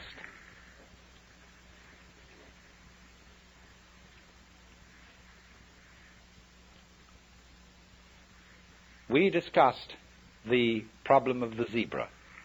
You remember? Whether a zebra is a yellow horse with black stripes or a black horse with yellow stripes. And of course, you can see it either way. And you can argue till all is blue about which side is right. And let's suppose that a black horse is a horse of ill omen, even though striped with yellow, and a yellow horse a horse of joy and good omen, even though striped with black. This is our eternal problem. We are in the state of egocentric consciousness, firmly convinced that death is a threat. We are so convinced of this, even though individuals may say, well, I'm not really afraid of death. What I'm afraid of is dying in an unpleasant way. Nevertheless, since almost all moralists and people concerned with ethics seem to agree, whatever their differences of opinion, that survival is a good thing. In some sense, if not survival in this body, even the most, the people who would rather be dead than red, firmly believe that that is true because they believe there is a hereafter where they can go and where they can be rewarded for the courageous stand against evil which they have taken. You see? So that's still some kind of insistence on the value of survival. And we all cling to this idea of survival with tremendous passion. But we have been fooled, because survival is an important ideal only so long as you have bothering you the bugbear of death, that the world might stop altogether, and that your death, so far as you are concerned, is curtains forever. And that is really the bogey. You see, that's all very well to rationalize and say, no, it's not death I'm afraid of, it's the pains of death. But if you think about it deeply, there are several stages in thinking about it deeply. The first stage is the real horrors of endless night, of the futility, of the whole conception that one's own life, or indeed the whole life of the cosmos, might be nothing but a flash, and beyond that, nothing. Nothing, nothing, in all directions.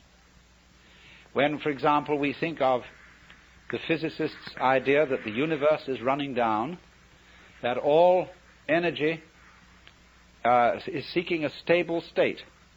Supposing, for example, to give an illustration of what they mean, I have a jar of black pepper and a jar of salt. And I pour them together into another jar, and I can see the white salt and the black pepper fairly well delineated. Then I start shaking the jar, and slowly, slowly, slowly the black and the white disappear into a grey. That can never be sorted out again into black and white. In this sort of way, as things go on, the universe, they say, it tends to attain a stable state, to run down, run down, run down, until that's the end. And nobody knows how it could possibly start all over again. But I always say, and I feel it in a sort of funny, intuitive way, that what happened once can happen again. If this world started at some time, supposing there was a colossal explosion which set all these galaxies flying out, then what existed before that explosion must surely have been something like the stable state to which we shall run down in the end. And if it went bang once, there's absolutely no reason why it shouldn't go bang again. I suppose there are temperaments in logic. I have a temperament whereby I just cannot, it seems to me absolutely basic that what happened once can happen again. But there are other people who so cherish the unique that they can conceive the idea of something like existence happening only once. But you see, something that happens only once doesn't happen at all.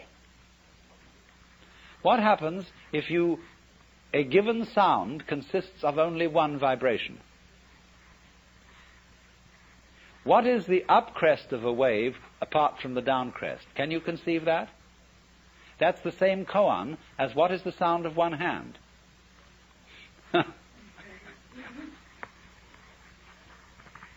You see, it always takes two.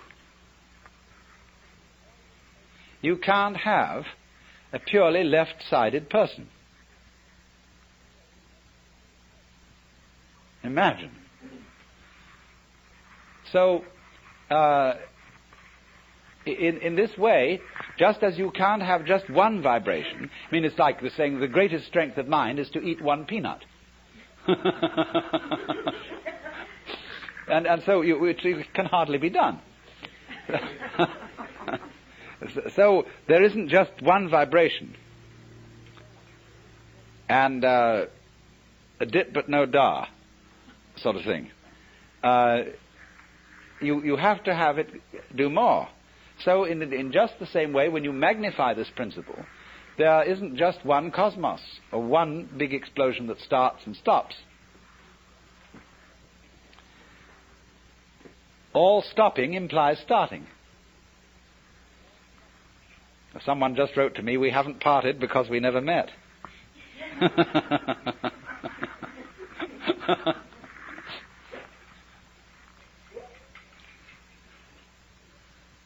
So, the whole point of saying this is the realization that existence is eternal. The going out of existence implies the coming in. And St. Thomas had some points here when he said, there could never have been a time when there was not being, because if there had been a time when there was nothing in nothing to produce something. But he didn't quite have the point, because what he didn't see was that nothing is productive in the sense that you can't have nothing without something. They go together. And all this thing is an argument, again, about whether the zebra is yellow striped black or black striped yellow. And what we see is that the black and the yellow, the darkness and the light, are simply two phases of the same. And that realization is exactly what transforms anxiety into laughter. Suddenly to see that you just, after all this anxiety, that you don't have anything to worry about.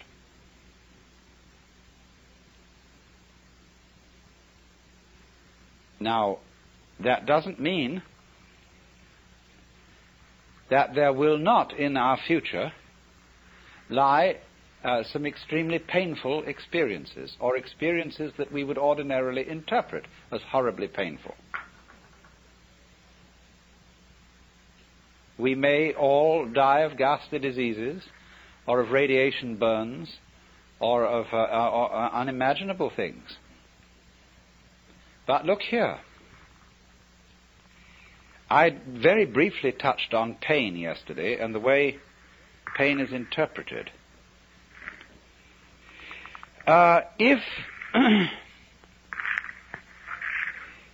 If you interpret pain as something that is destroying you and is going in the direction of total death, then it's very serious indeed. And it's perfectly terrifying. But I've been investigating experiences of people who have undergone torture. I don't know if anybody in this room has. It's always possible. But and then if so, you can correct me. But the worst part of torture is the beginning, when, of course, you're full of all your illusions and all your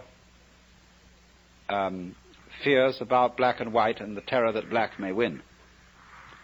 But it's said that as torture proceeds, it slowly changes the state of mind of the victim to a kind of drunken, masochistic giving in to the torture, so that it becomes something that he cooperates with. And that if the torturer notices this, he knows he's through and has to kill him. So, in other words, there is a point at which pain becomes an experience without having a negative interpretation put upon it. Becomes, in other words, converted into ecstasy.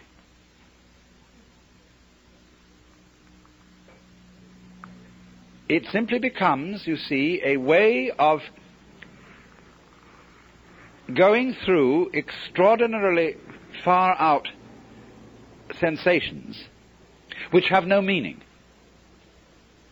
If they have meaning, the meaning of threat, the meaning of death looming at the end, and you know this is the tearing apart and the destruction of you, then you see it is absolutely horrendous.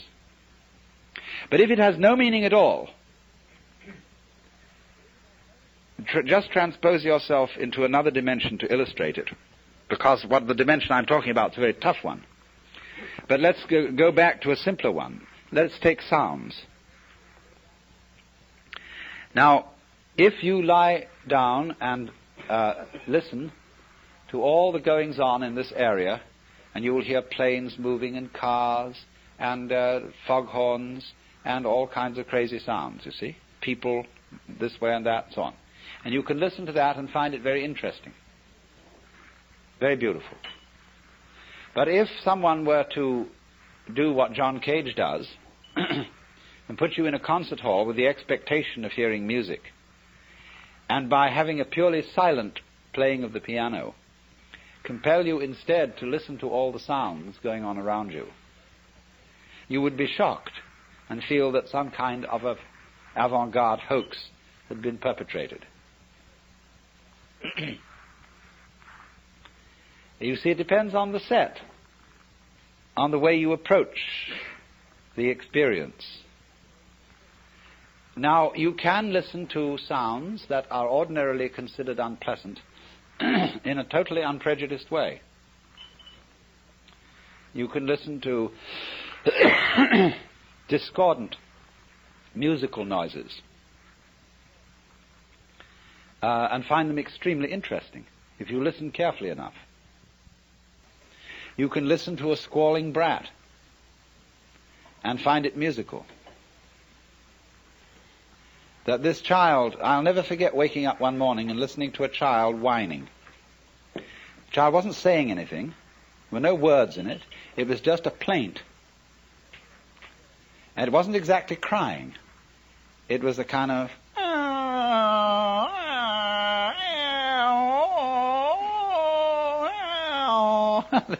And there was something marvelous about it.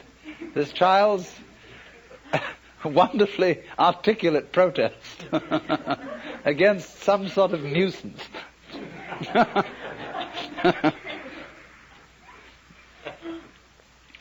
And so, listening into those things without interpreting them, listening to one's own interior frustration and pain in the same way, without interpreting it as being on one side or the other, on the good side or the bad side, on the black side or the white side, is what makes it possible, you see, to transmute these things. But you can't do this. You can't really, honestly transmute pain into a form of play, a form of weird, far-out sensations that are basically just that. So long as you fail to see the inner unity of the opposites, so long as you fall for the idea that you are nothing more than this particular life, than this particular ego, which came from nowhere and is going nowhere. While you remain under that illusion, you see, you first of all, you don't see your identity with everything else that exists.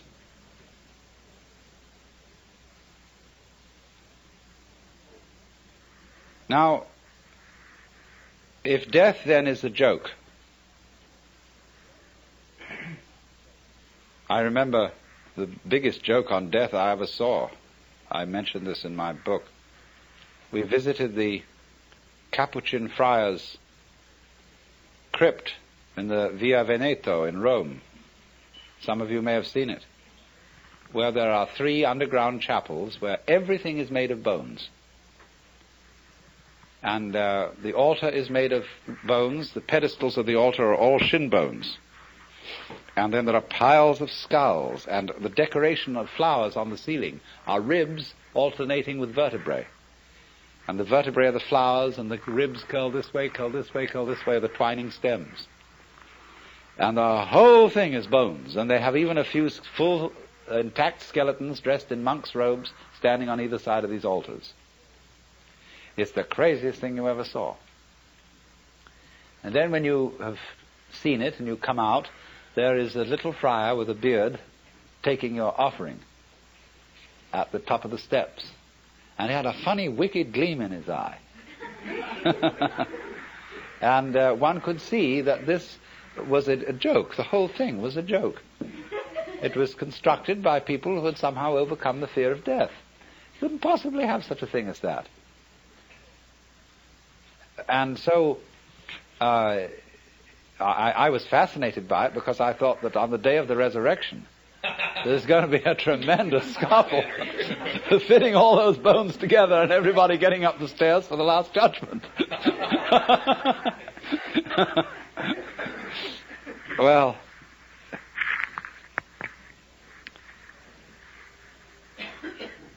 so if it is seen that death is the jest, but the question is, you see, we are so tormented by the bugbear of it being the real end, by the imagination of the possibility of being in the dark forever.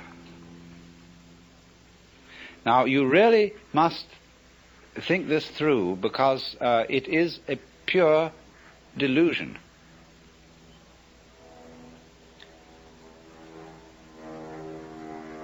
If you think, first of all, seriously about annihilation of consciousness, you will realize that annihilation of consciousness couldn't possibly be an experience.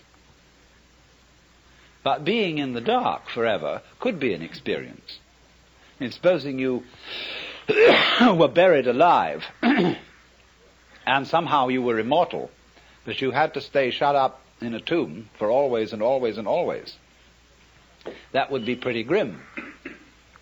But the annihilation of consciousness is not an experience at all. There isn't anything there to be afraid of.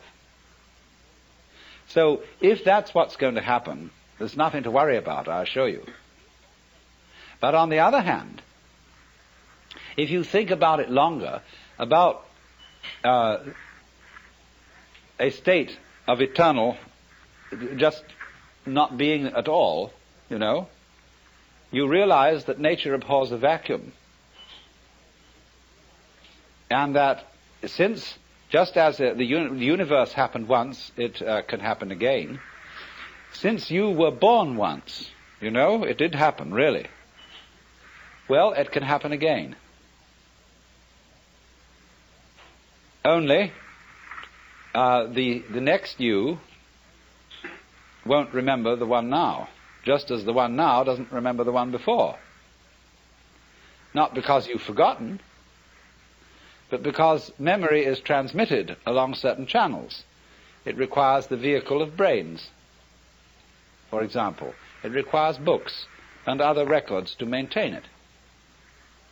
But as I pointed out yesterday, the fundamental what have you that underlies all this doesn't need a memory.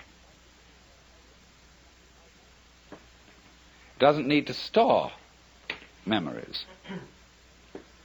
And so, just in the same way as you don't need to be conscious of the inner formations of your brain.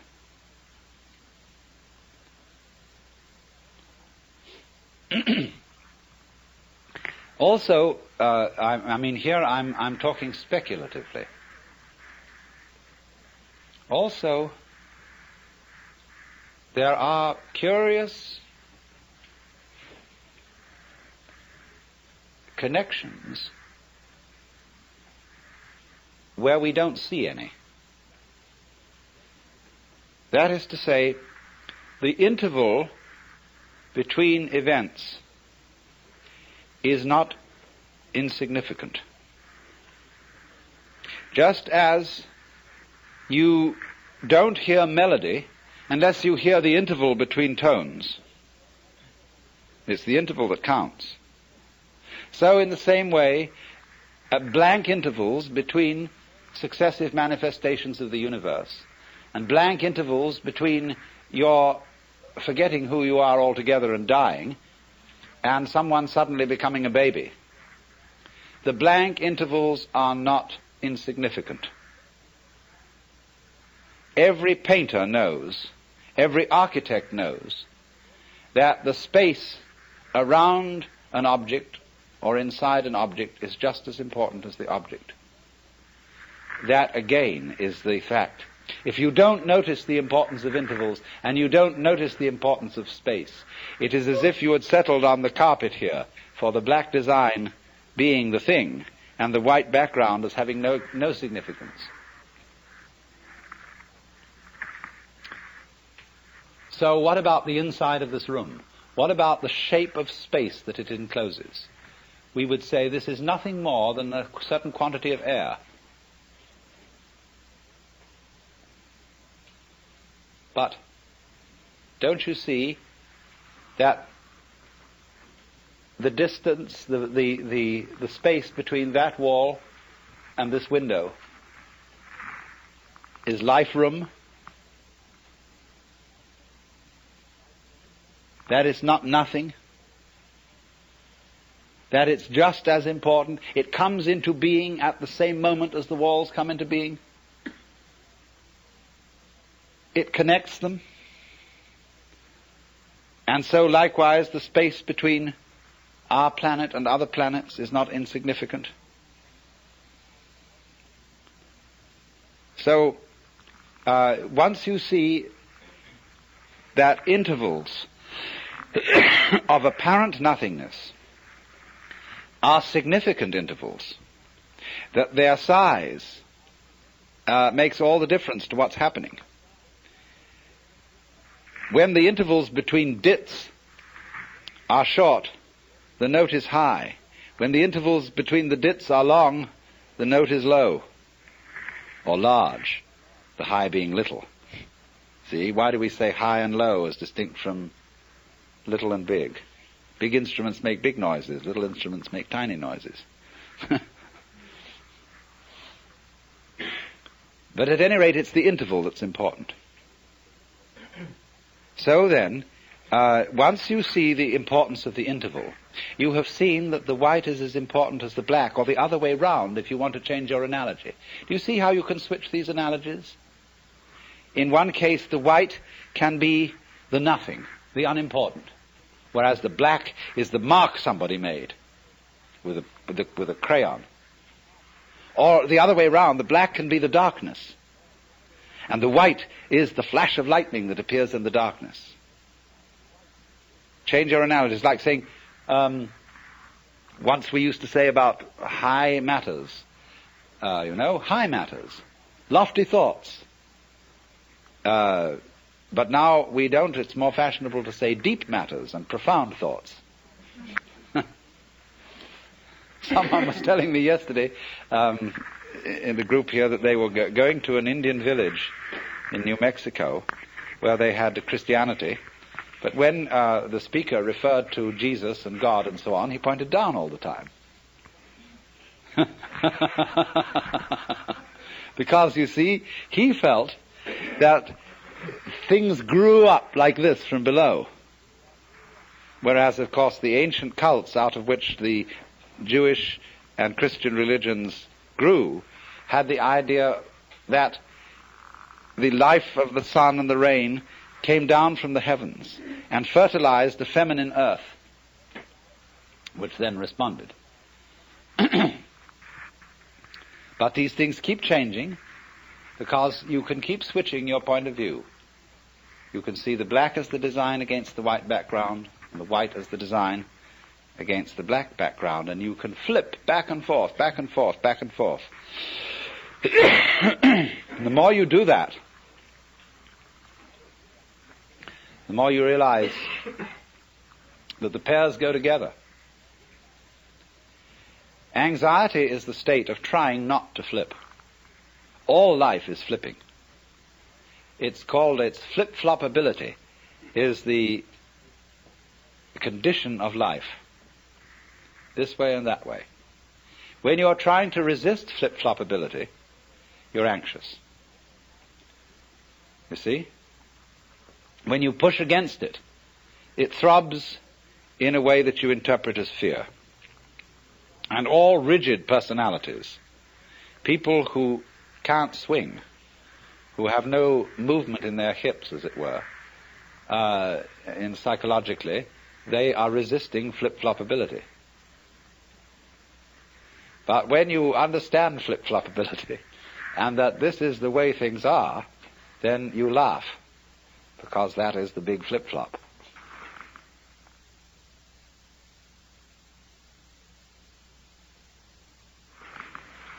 This morning I was discussing the joke of death,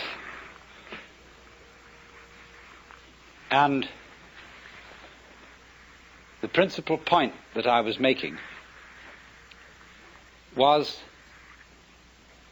that death and life, or that is to say, in other words, the interval and the event, death being the interval between events, between one appearance and another of human beings, in the same way as winter is the interval between the appearance of the leaves in spring and their disappearance in the fall. But there is, you see, the chronic fear that the interval may be all that there is, that the interval may triumph, and there may be no event. And I was trying to show you that there is a polarity between the event and the interval between events, in such a way that you can no more have the one without the other than you can have the crest of the wave without the trough. And that this goes on and on and on in endless cycles, where there are small intervals making up small intervals and waves which group together and make up a set of intervals and waves, and they in themselves constitute the crest of a larger wave with a much longer trough. And then again there comes the group of intervals and waves on a short rhythm. And that this thing that goes like, you see, like this, you see, that this thing in its turn is the crest of a still greater wave. And that the nature of being is that this is the scheme of things. But the joke about it, what makes it exciting, is the constant anticipation that there might not be anything again after the interval, that it might all come to an end. And the real problem, in order to turn death into a joke, that is to say, suddenly to recover from this terrible anxiety that it might be finished, and then transmute the vibration trembling of anxiety into laughter. It is the same thing. Only the trembling of laughter is the trembling of anxiety seen from a different point of view. Now, what are the things that are obstacles to our being able to see that? It's almost as if life were itself a guru. And you know how gurus throw out tests to their students to see if they can pass these various initiations, all of which require nerve in the face of some formidable obstacle.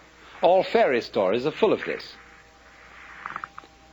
And so life itself throws out all kinds of reasons for supposing that we are faced with something serious instead of something playful. And I want to discuss with you a few ways which in Western history this obstacle has been thrown out, and how we today are bamboozled by these obstacles. In the history of Western civilization, there have really been, in the past 2,000 years, two dominant mythologies. One has had a long run and the other has had a fairly short run. But they are both ways of terrifying you so that you won't see the point. But at the same time, they are perhaps not merely negative things, but challenges, barriers of the same kind that a guru would offer. For example, in the study of Zen, each koan is referred to as a barrier. And if you can pass the barrier, you see, you get in. But the function of the teacher is to put the barriers up to see how you'll react to them. So, in a way, we could say that the two great mythologies which have dominated the Western world in the past 2,000 years are two barriers. The first, of course, is the Christian mythology. And in the Christian mythology, the individual is made to feel that he is strictly on probation, that he does not really belong, that if he is at all a son of God, he is so by adoption and grace. He isn't really one of the family. Let me explore the theology of that a moment. In Christian theology, God has only one Son. The monogenes, or the only begotten Son of God, who is the second person of the Trinity, the Logos, the divine idea of itself. The Trinity constitutes a family. And naturally, it's therefore threefold, because all, for the Greek mind, and it was the Greek mind that molded Christian theology, meaning entirely depends on the structure of the Greek language. And Greek, in common with all Western languages, and indeed also Sanskrit, from which it is derived, has a sentence structure in which there is the subject, the verb, and the predicate. And we can't make any sense without those three things. We have to have an I love you or an I know you sentence for there to be any love or for there to be any knowledge. There must be the lover. The lover can't love without having a beloved, and the lover doesn't relate to the beloved without the relationship of love between them. So there you have the subject, the predicate, and the verb. And so naturally, in Greek ideas, the very inner nature of reality, of the Godhead itself, must be threefold, following the structure of Greek thought and Greek grammar. So,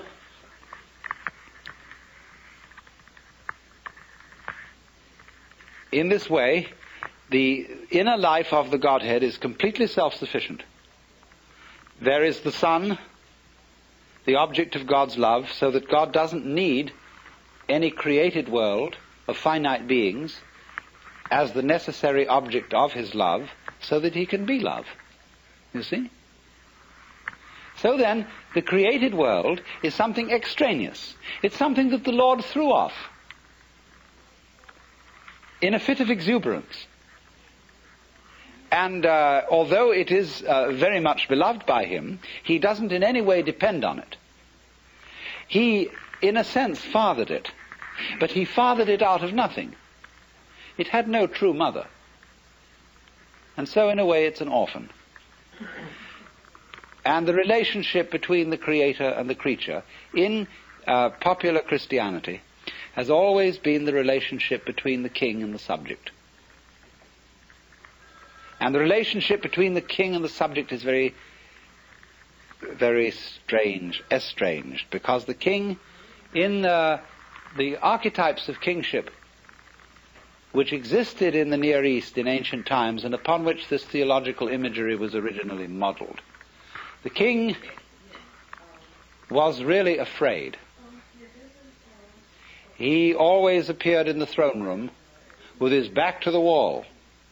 He didn't stand in the middle of his people and say, and look around at everybody like that. He stood with his back to the wall like this. It's funny how all altars, Buddhas and things, have their backs to the wall. Because there you can't be stabbed. And you have your guards and your henchmen on either side of you. And all the people prostrate themselves, because that way you can watch them all. They can't see you and you can see them. So you're safe. And that's the imagery, you see, which has given us our Western conception of God. Of the father whose children have become a little bit too much for him. He's had too many. And they have to be kept in their place. And so he's a little bit frightened. And so the rules are set up. You just do so and so and so and so. And you must feel grateful for having been fathered. You're a miserable worm. And therefore, inwardly, because without me you might not have been. You owe everything you have to my having produced you. And you are a debtor. And because you are a debtor, you have a duty. Duty is the same word as debt, debit. You owe life to me who produced you, although I won't admit I had a great deal of fun doing it. And so you must all crawl. Now, you see, that conception of our relationship to reality has been the popular idea for centuries in the Western world. So that you never really knew where you stood with the authority. Because the authority gives you the impression that you are so bad intrinsically that at any time you ought to be punished and eaten up. And it's only a matter of mercy that you're not being eaten up. So the prayers of the Christian church are full of the idea, O Lord, we are not worthy. And since it is only of thy great mercy that we continue to survive at all, we humbly beseech thee, etc., etc.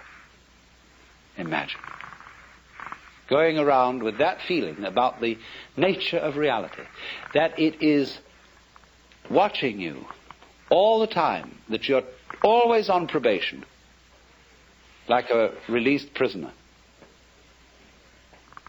And therefore there is an all-seeing eye at every moment of the day and night surveilling you, much more efficiently than any big brother could watch you through tiny TV cameras in your bedroom. I know a friend of mine who is a devout Catholic, and in her toilet, but she is different, she has a sense of humor. And in the toilet, it's an old-fashioned one, there's a tank and a pipe coming down to the john. And there's a little placard on it with a big eye painted. And in Gothic letters underneath it, it says, Thou, God, seest me.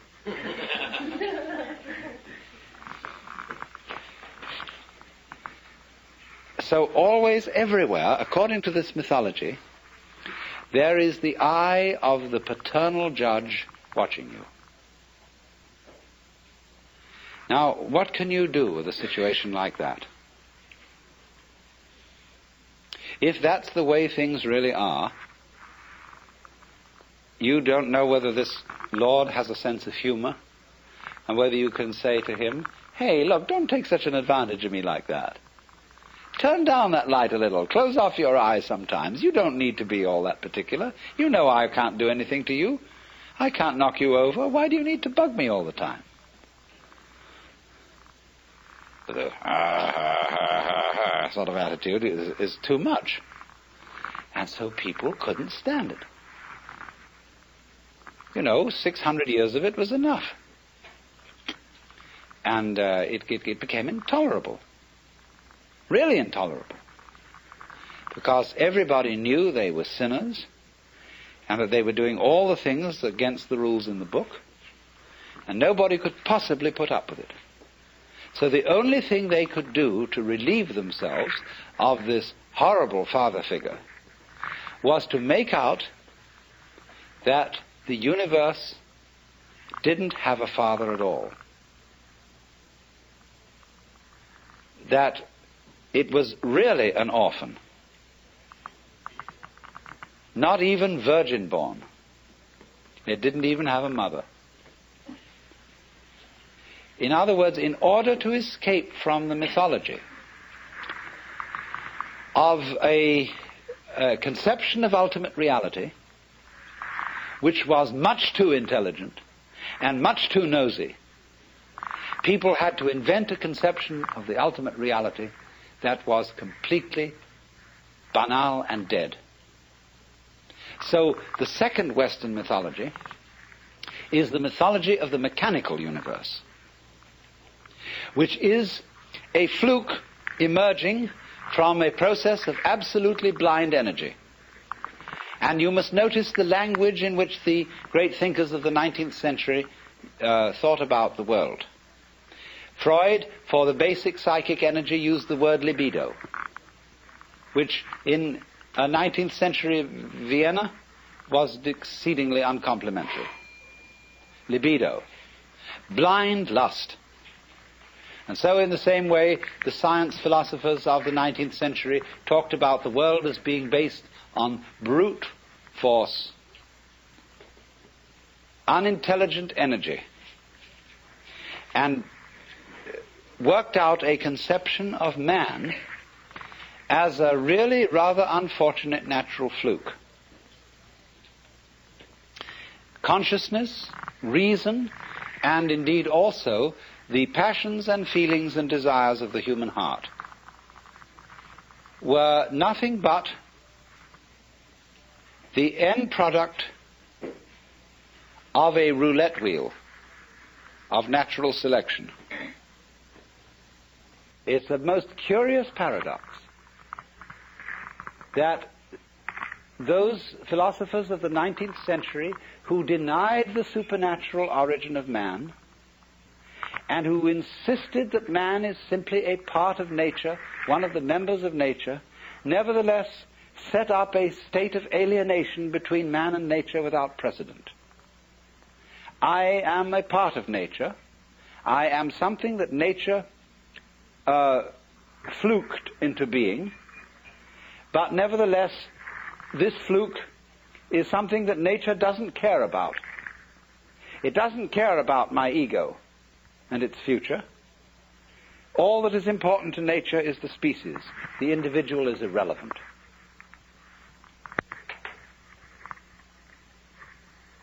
At the same time, this philosophy arose when we were becoming conscious of the sheer magnitude of the universe. And it took the first impression of this vastness as a pretext for making little of human beings and saying, what do you matter in this huge cosmos? You're just a little fluke. You're just a little nothing at all. This thing goes way on beyond all imagination. And therefore man is just so much fungus on a rock, and a very tiny rock at that.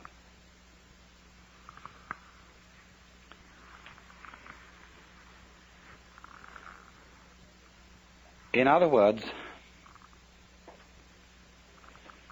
it took the standpoint, let's set up a scale between two limits.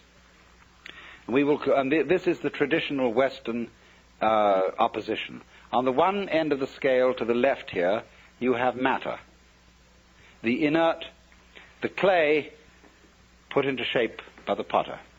On the other end of the scale you have spirit, which is intelligence. And these are what the mathematicians call limits. And a limit is something you approach, but you never actually get there.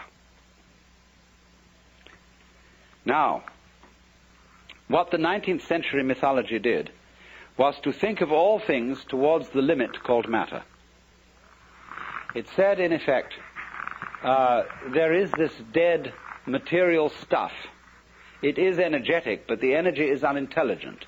It's a kind of roaring mechanical energy like fire or electricity or so on. It is not intelligent.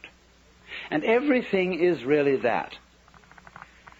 What we call human intelligence and consciousness are merely complicated forms of this primordial energy. And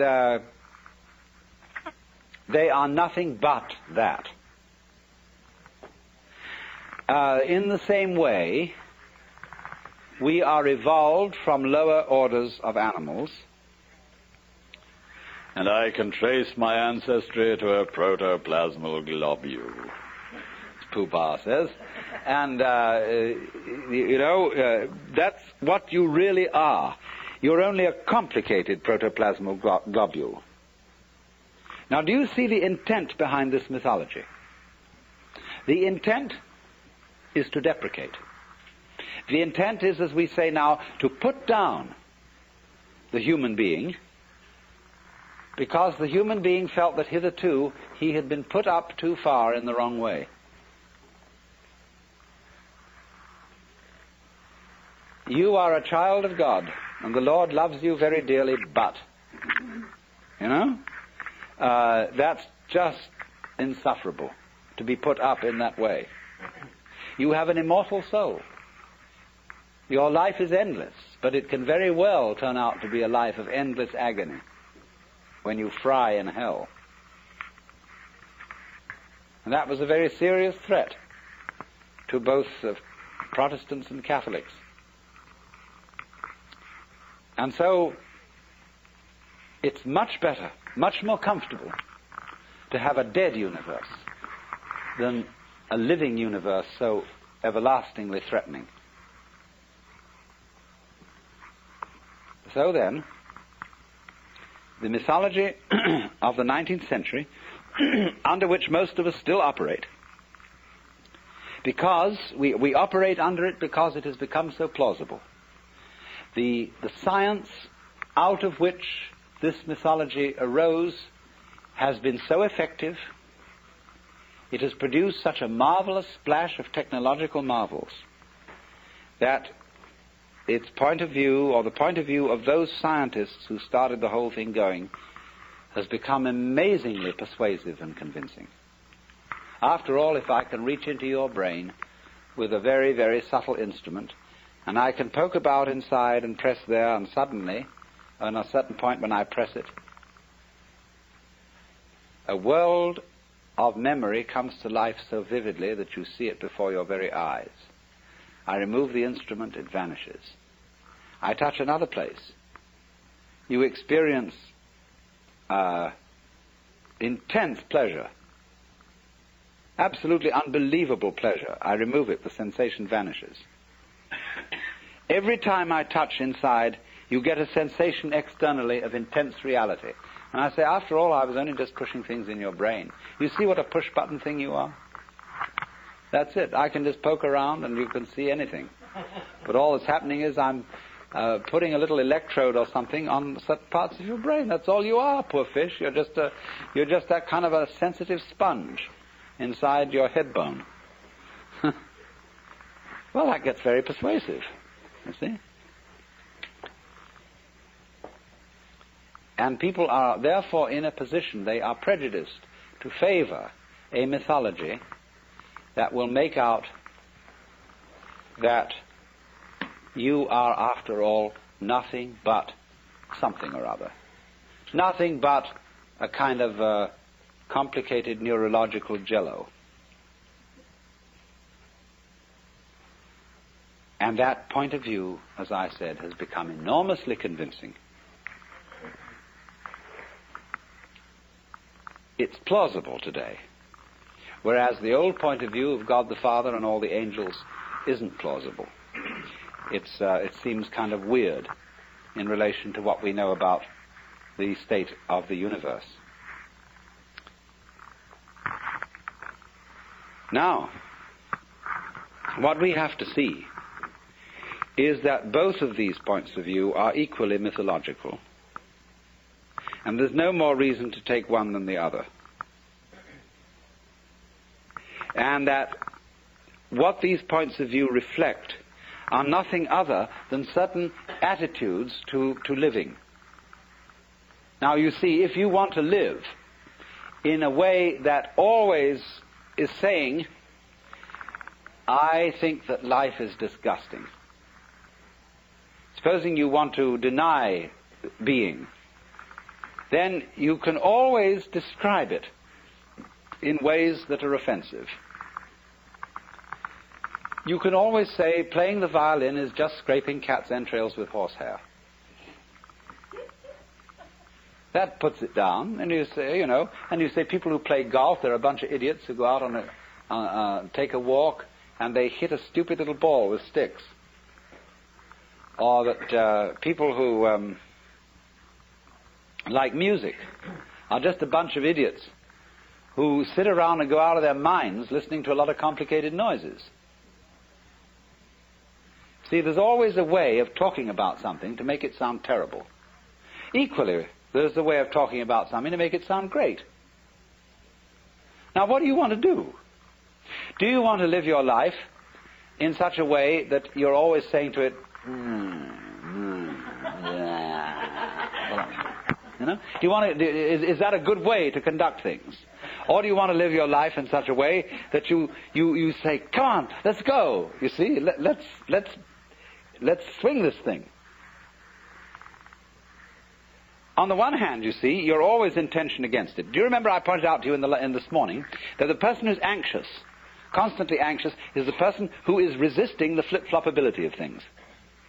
Life is vibrating. It's going blip, blip, blip, blip, blip all the time. And the anxious person says, God's sake, don't do that.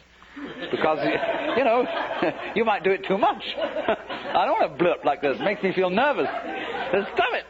And so, as he puts his weight on this blip, blip, he goes like this, you see, it gets trembling. So instead of saying, come on, let's blip, see, let's go, and do this thing, so in exactly the same way, the person who wants to say, well, you're nothing but some kind of chemicals, and they're just a lot of, you're a bag of pus and blood, basically, with a few bones inside. And that person is doing the same thing, you see, as the person who's putting pressure on the flip-flopability of things, and so he gets anxious. And the person who does this,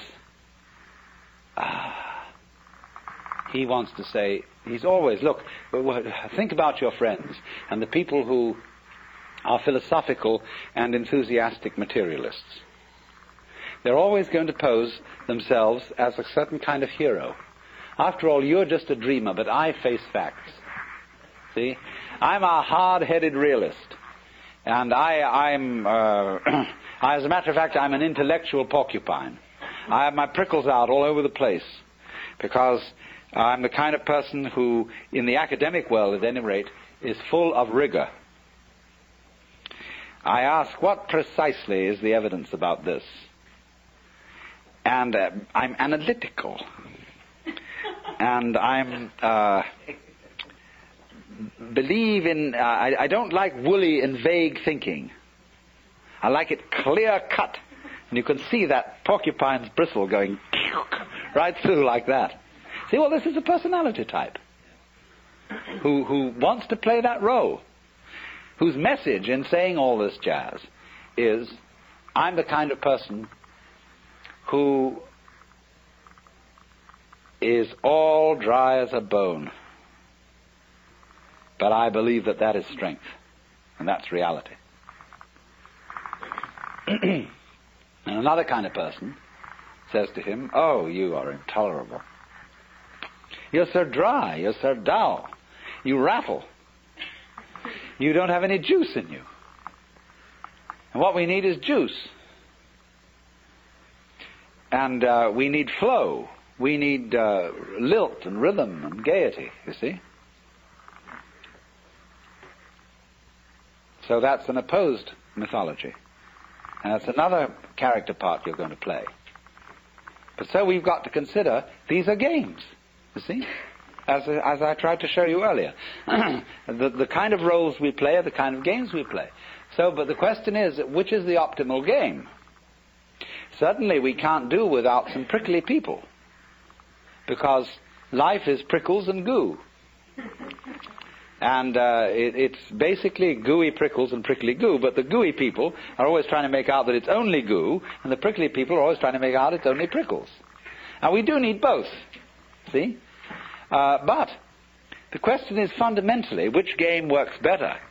The game that resists the vibration, the flip-flop, or the game that goes with it? Obviously, the game that goes with it, that cooperates with the general scene, will be a longer game and a more amusing game than one that totally resists it. Although, I said totally, advisedly, because it's great fun to resist it at times. See, it's just like when somebody massages you, and they're really expert, and those fingers are just vibrating like this on your back. You can give and just go whoof. But it's also fun sometimes to tighten your muscles against it, so as to feel the full impact of this thing, see? But what I want to, the real point I want to get across is that what seems to us the hard-boiled common sense of a mechanistic view of the universe is nothing other than a myth. You don't have to be taken in by this, because there is no more solid argument that that is the way things are than any other argument about any other way things might be. Now, it goes like this, you see. Again, think of the idea of limits. We'll take different limits this time. We'll take one limit on the right hand here as consciousness. Extreme, lively sensitivity. And on the other hand, we'll take the opposite limit, which is geological. The stone, the blind energy, the electrical force without any consciousness whatsoever. These are observable things. We see the living human being on one extreme, and we see the stone or the fire on the other. Now, our 19th century mythologist wants to describe this limit in terms of this one. He wants to say that consciousness is nothing but a very complicated form of minerals. Why can't you go the other way and just as easily say minerals are a very simple form of consciousness? That works, doesn't it? I mean, after all, here is this mineral.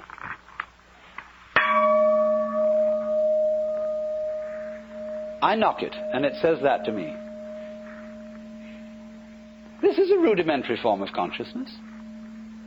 This thing inside is not making a noise to itself, because that requires ears. But in some way, this thing is going to itself. It's shaking like that. And that's its consciousness, its response, its resonance. It isn't totally unconscious, but its consciousness is extremely simple. Now, you may think I'm spinning fairy stories, but is that any more of a fairy story than to say that your consciousness is nothing but chemistry? I mean, you think you're conscious, and that you have this high and mighty state of affairs, but actually, of course, if we look at this very realistically, all this is just colloidal substances bubbling around. See, both that story and the other story can be made to seem equally fanciful. But the question is this: if I say about the gong, look, my friend, I respect you because you are a little bit conscious. See, you relate to me. You're kind of a younger brother, and then there's something endearing and warm about this attitude to things. Whereas if I say, You're just a piece of metal, and as a matter of fact, I'm just a piece of metal too. That's a kind of insult. Now, the people who believe that are really suicidal maniacs. They want to put themselves down. They are against their own life, and they take a great pride in being that way, and they call it being realistic. And I'm only saying it's a better gamble to take it the other way and say the best thing you can say about it, that this is a living being, but not so much of a living being as a snail or something that actually wanders along and wiggles.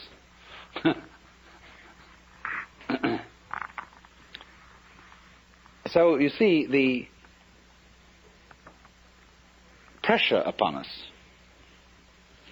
of the whole mythology of the 19th century, the whole attitude of putting down the universe because the previous myth had been too uncomfortably alive, is simply a way of looking at things. Let me give another illustration of the same thing. If you study the various forms of life from the standpoint of natural selection, you may come up with a rationalization for everything. Somebody wants to know, why do butterflies have eyes on their wings? Some butterflies. Well, somebody scratches his head and says, oh, well, there must be an explanation for that. There's an explanation for everything. Why is there an explanation for everything? Because the universe is really a tight engineering job. So, why do some butterflies have eyes? Well, it so happened that some fluke of a butterfly once got an eye on its wing, and birds would avoid it because that eye looked at them and it was just too much. So those butterflies that had eyes on their wings bred, whereas the butterflies that didn't have eyes got eaten up more easily. Although some of them had other alternatives, because of not having eyes, they were invisible and the birds couldn't see them. And so more of that kind survived, although those with the terrifying eyes survived, and so they didn't get eaten up either. So those it tended to multiply. So it's just a perfectly easy, simple explanation of why butterflies have eyes on their wings. Also, other things, some birds with extraordinary plumages, which look so obvious that anybody could catch them, any cat, any hunter. No, they survived because they were so attractive to their females. And so they bred very well. As a matter of fact, this isn't true, they didn't. And, but any explanation will do, provided it seems to explain.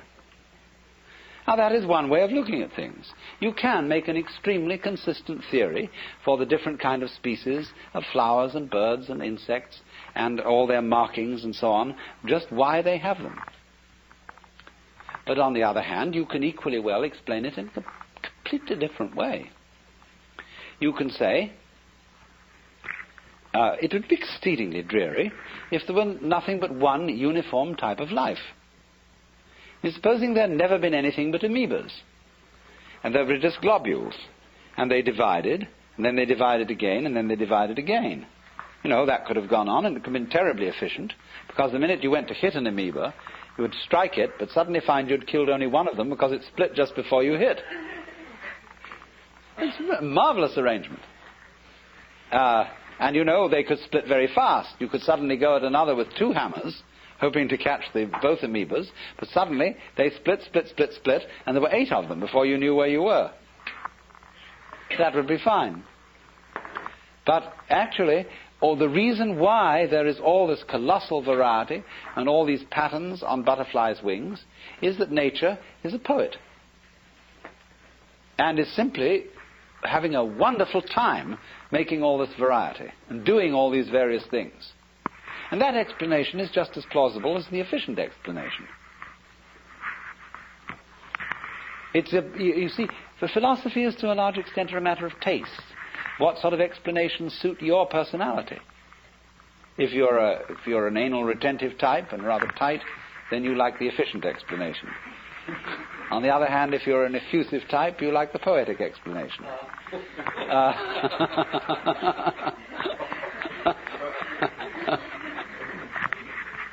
But there are, though, beyond that, certain considerations of which of these explanations affords better games. And the economic anal retentive explanation can give good games up to a point, because there's all the thrill of working out the chains of interconnection, all the reasoning whereby finally you go through all sorts of rational conniptions and explain why the butterfly has a big eye on its wing. Fine. But where do you end up? You end up in a mechanical straitjacket. You've got to be careful along the other line of approach that you just don't end up in a morass.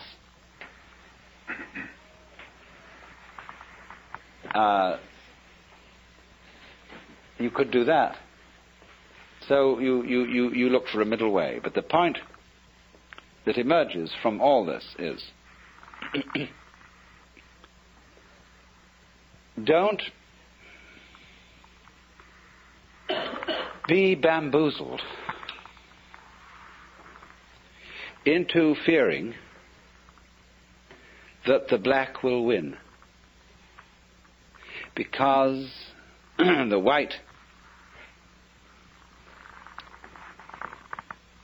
is the only thing there is, and the black, the nothing that surrounds it, will eventually engulf it. All these are, as it were, nursery stories to terrify children. You live in a cosmos where the light of consciousness and the darkness of unconsciousness go back and forth, just as the crests and the troughs of the waves.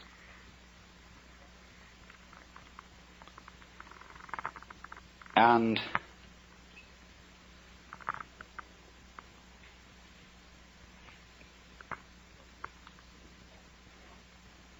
this situation of yang and yin, positive and negative, is exceedingly productive. It's like a male and a female who become the parents of all sorts of children. And out of yang and yin, black and white, come all these adventures through the original stratagem of pretending that the one is and the other isn't, that yang is and that yin isn't.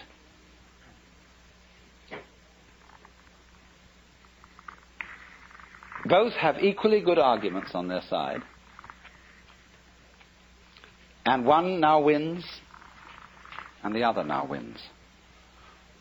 Back and forth, back and forth, back and forth. But don't be deceived. The two are always together.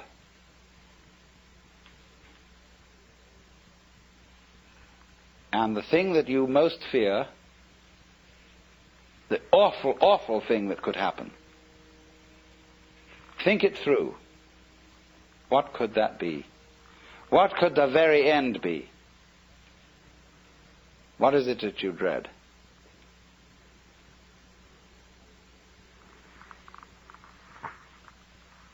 And you'll find out that if you go down, down, down, down, down, down, down into what you dread, be swallowed up, be annihilated, let the horrible scorpion, spider mother, the octopus thing catch you and take you down into its inmost guts, what will it do with you?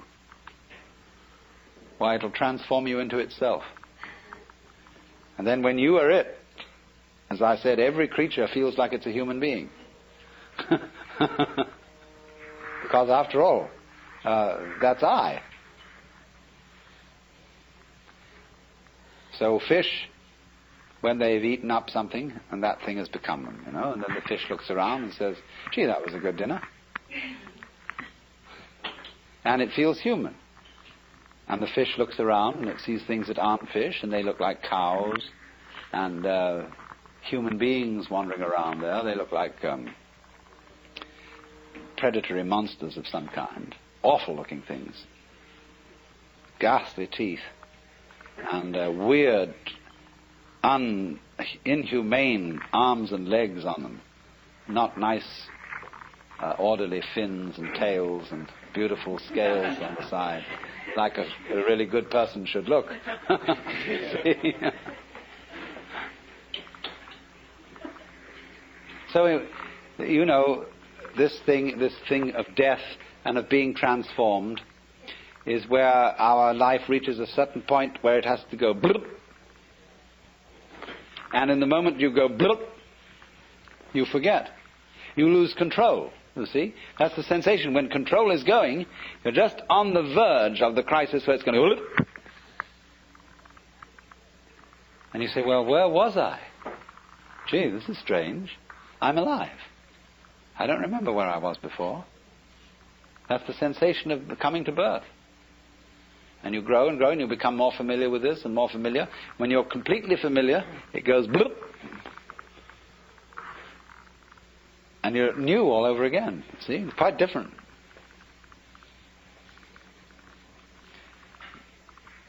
We can never believe, you see, when it gets to the point where we know it's about to go bloop, we can never believe that it will go into life. We always think it's going to go into something dreadful.